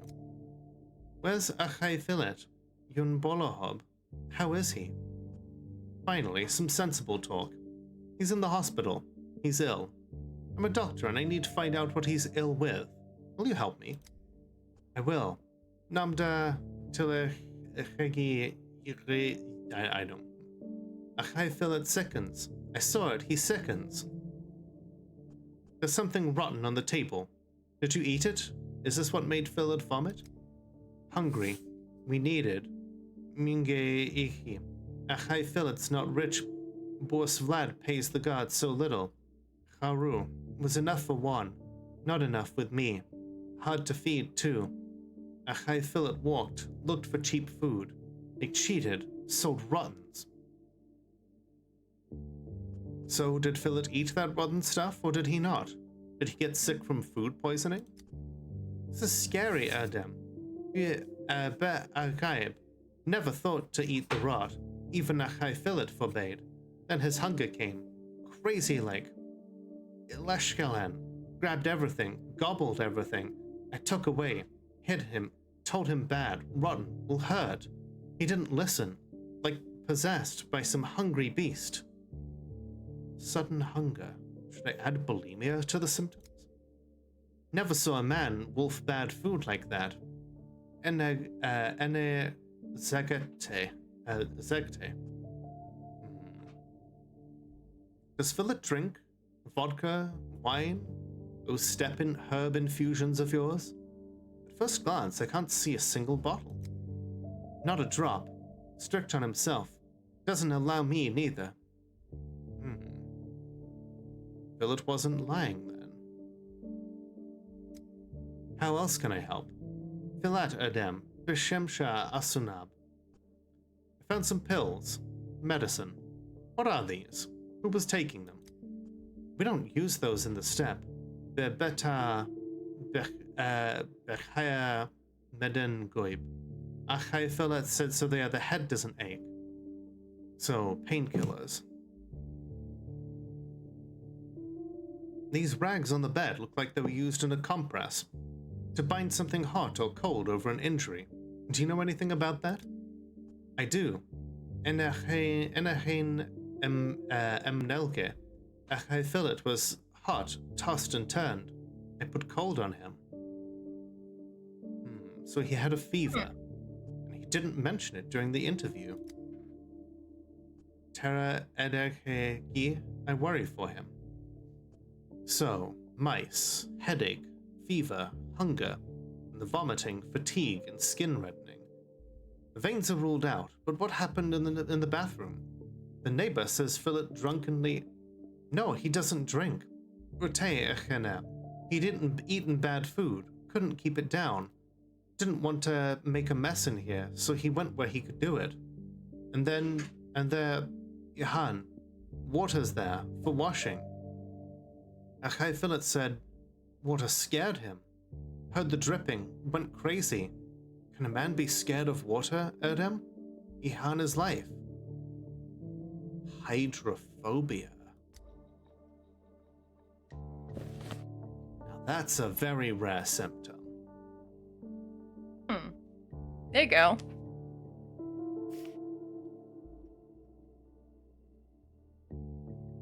So we know for certain that he is not an alcoholic anymore. The kid living with him would have said something. Plus, we don't see any booze in here. We have weakness, we have vein damage, we have a rash, we have hydrophobia.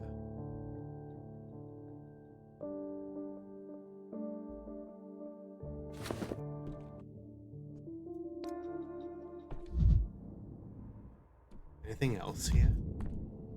Pills here. Pills here.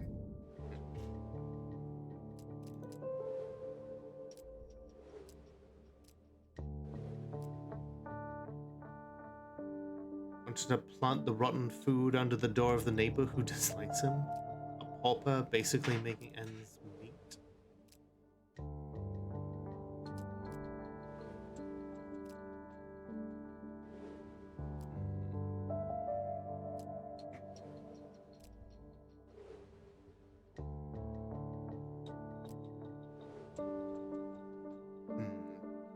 He was taking some kind of medicine up.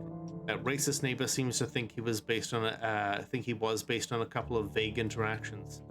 Yep, and she hadn't known him for a long time, so...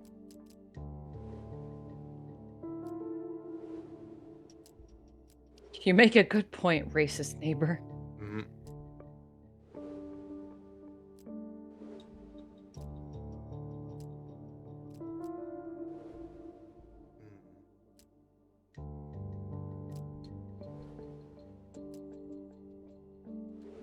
So, I don't know if fever is necessarily part of it. But if we add fever, which, he chose not to talk about it because, typical stoic masculinity, just trying to push through the day. Hydrophobia, rash, weakness, and fever. Like, the vein damage just seems to be a part of his, regular, job-related injuries. I feel like we can rule that out. So to me, that all points to Nephropathia epidemica. Disease caused by a group of viruses, varying with the epidemic focus. Humans contract the virus from animals in their waste. The disease begins acutely with fever, rapid heartbeat, nausea, and/or vomiting. I mean, he's a guard outside the termitary. There's all sorts of, both humans, there's worms, there's cattle, all in there. I feel like this makes sense. Oh, hi, racist neighbor. Well, what is it, Doctor? Is Philip doing badly? Drunk himself to death's door, didn't he? I believe I figured it out. Thank you for the key. You've been very helpful. The moment I heard he was talking to himself all night long, I knew right away I'd never see my old neighbor again. Such a horrifying sign.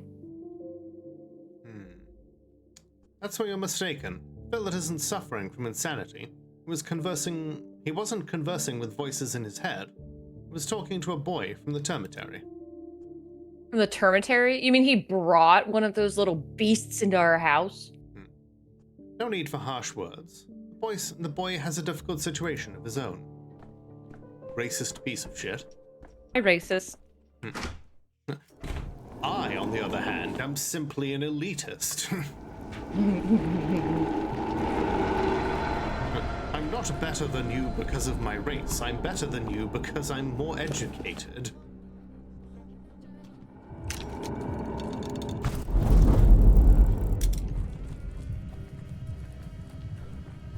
Lola, you snitch. You know, I feel like Dankovsky would have pointed out the fact that she was wrong.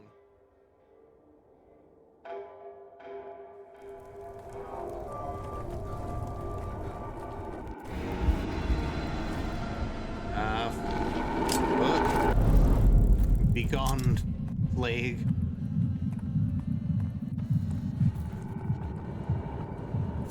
Oh, jeez.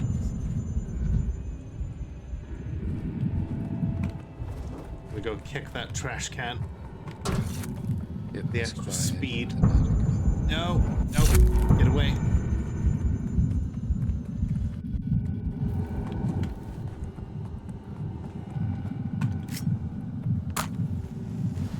Yeet.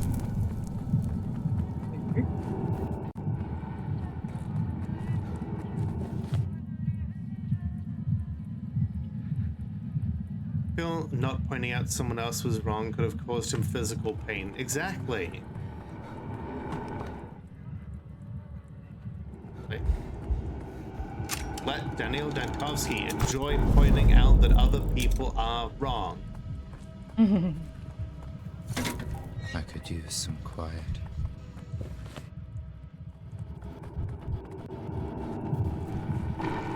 Oh.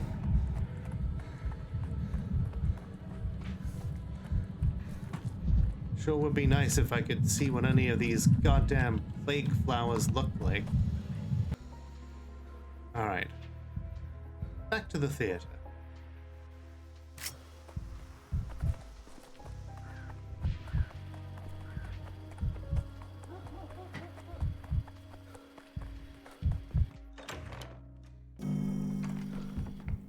Couple of hours later. Hold on, I need to take some drugs here.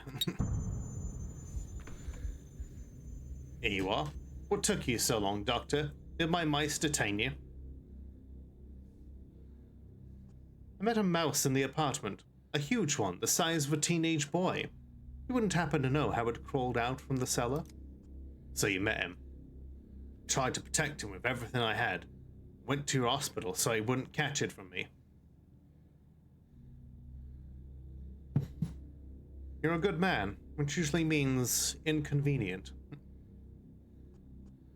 And then you lied.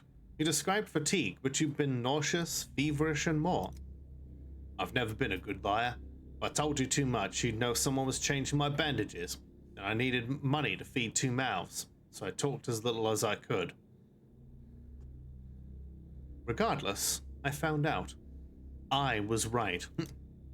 Nothing to hide now. Sure, I led the boy through a hidden passage away from the slaughterhouse. He's just a kid, Doctor. It was hardship that brought him to the cannery. And just like that, Fat Vlad put him to work. Young or old, it doesn't matter, the old Gimskis. They send everyone to the factory. This might surprise you, but I'm on your side, despite the risk. I'm no hero, but I was taught to draw the line somewhere. I treat people like people. Period. I've done what I could. So you're saying you'd let more people out if you had authority in such decisions? Or starve people to death in the termitary? Not just there either. While you were out, I overheard people in the hospital. Aren't you the tyrant who ordered a quarantine? My task is to save as many lives as possible. Yes, that does require some restrictions and discipline. And can you imagine today if there was a big old plague and there wasn't any form of restrictions on people's movements, you know? Right. It's a good thing that never happened. Yeah. Those are dangerous games you play, Doctor. I'm not the only one who doesn't like restrictions. Today, people endure. Tomorrow, too. And the days that follow, they'll erupt. I told you. Can't humiliate a living being without suffering consequences. This imprisonment humiliates the town a second time. You try to shame me as if the quarantine was some whim I had. If only we had another way. This won't end well, I tell you. Neither of us can tell the future. Well, not yet anyway. I came to talk about your diagnosis. Drink this glass of water, please, before we continue. Oh, take that away, Doctor. I can't stand here in this sloshing. Get it away, Doctor. This symptom has now been confirmed. This is enough to make the diagnosis. Okay, we have confirmed hydrophobia.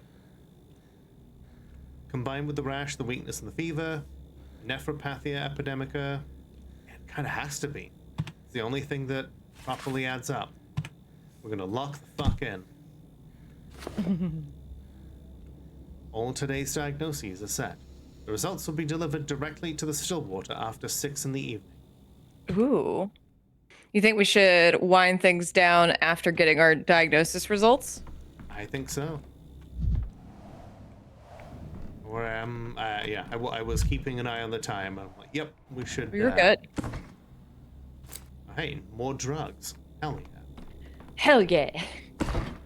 Yeah, it's still very like early in the timeline, so they're just basically like scraping together every last drug they can get from all the other parts of town, just desperately trying to get things together. Hi, Reki, how you doing? Greetings!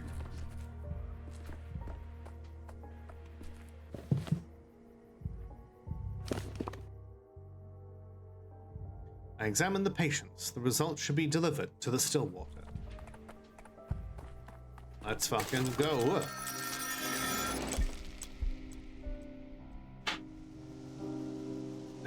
Oh, thank you for taking me to the Stillwater game. Oh yeah, like this happened at the end of one of the other days too. The audience is wondering, Oh, Venerable God. Simon, will you step on stage this time? That was unsettling. Simon remains silent, and the audience frets as well. Our Father Simon, are you dead or alive again, like the last time? No, Simon keeps his silence, and the audience is puzzled still. Did you ever exist at all, Simon? Or were you only a shadow on the screen? Simon the Wise, grant us answers, we beg you. All quiet. It seems Simon has forgotten his lines, and now he needs a prompter. You know, that was something that was asked in the very first game, was like, did he ever really exist? You know, as much as any character in this game can be said to truly exist. Right. Or is he just a framing device for what the directors of this play want as a mechanism to start the story?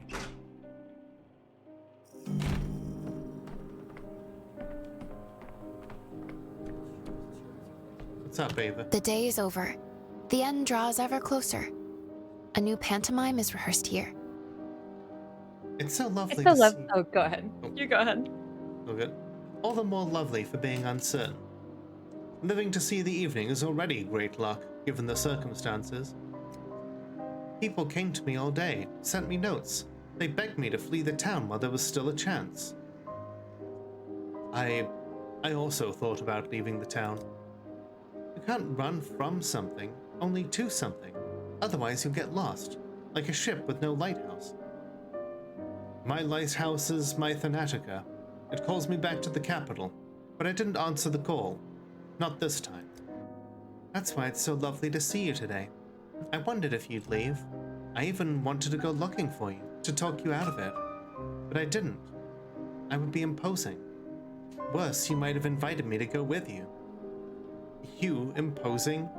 Ava, that's impossible.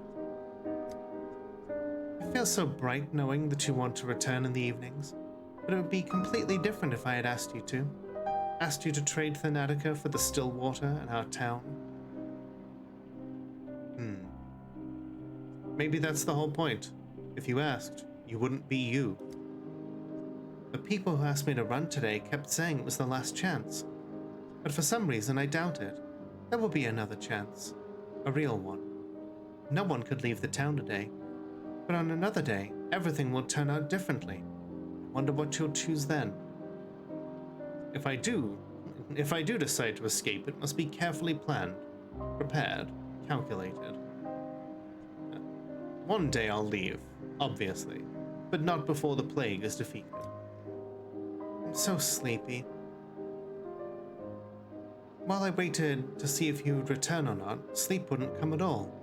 I was afraid of seeing you in a dream and then waking to a reality where you were gone, and now I'm exhausted. Just one question before you fall asleep. I met a strange man near the Stillwater today. He's catching stray dogs. Do you know him? Our hallucination of the inspector. We don't have stray dogs.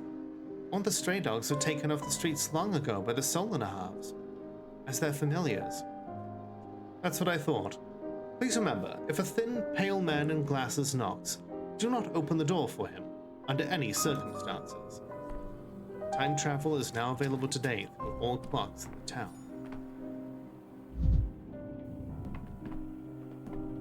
Okay, we got some amalgam back for the progress that we made so far. Not available at the end of the day.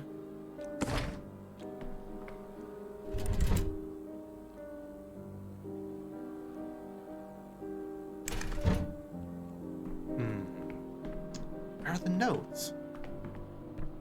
Ava looks a little bit like Kate from Life is Strange. A little bit. Right, yeah. The hair, especially.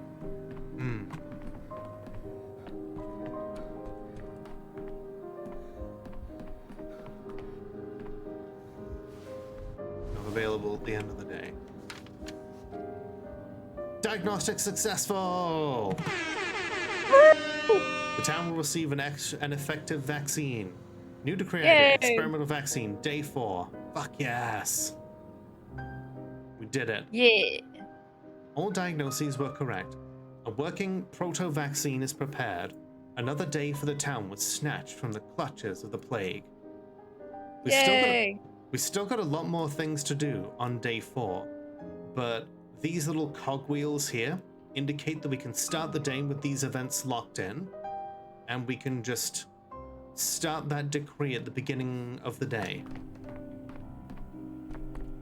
I love that. I love that. Unfucking this timeline. Yeah, okay. So the town still dies at day 5, but if we restart it, we restart day 4, we put the new vaccine in place, maybe, just maybe, we can extend the town's life. So we'll What a hopeful way to end. Not like, you know, that one time where we got our ass invaded by the genie. Right. So with that, we're gonna restart day 4, and we'll pick up next time.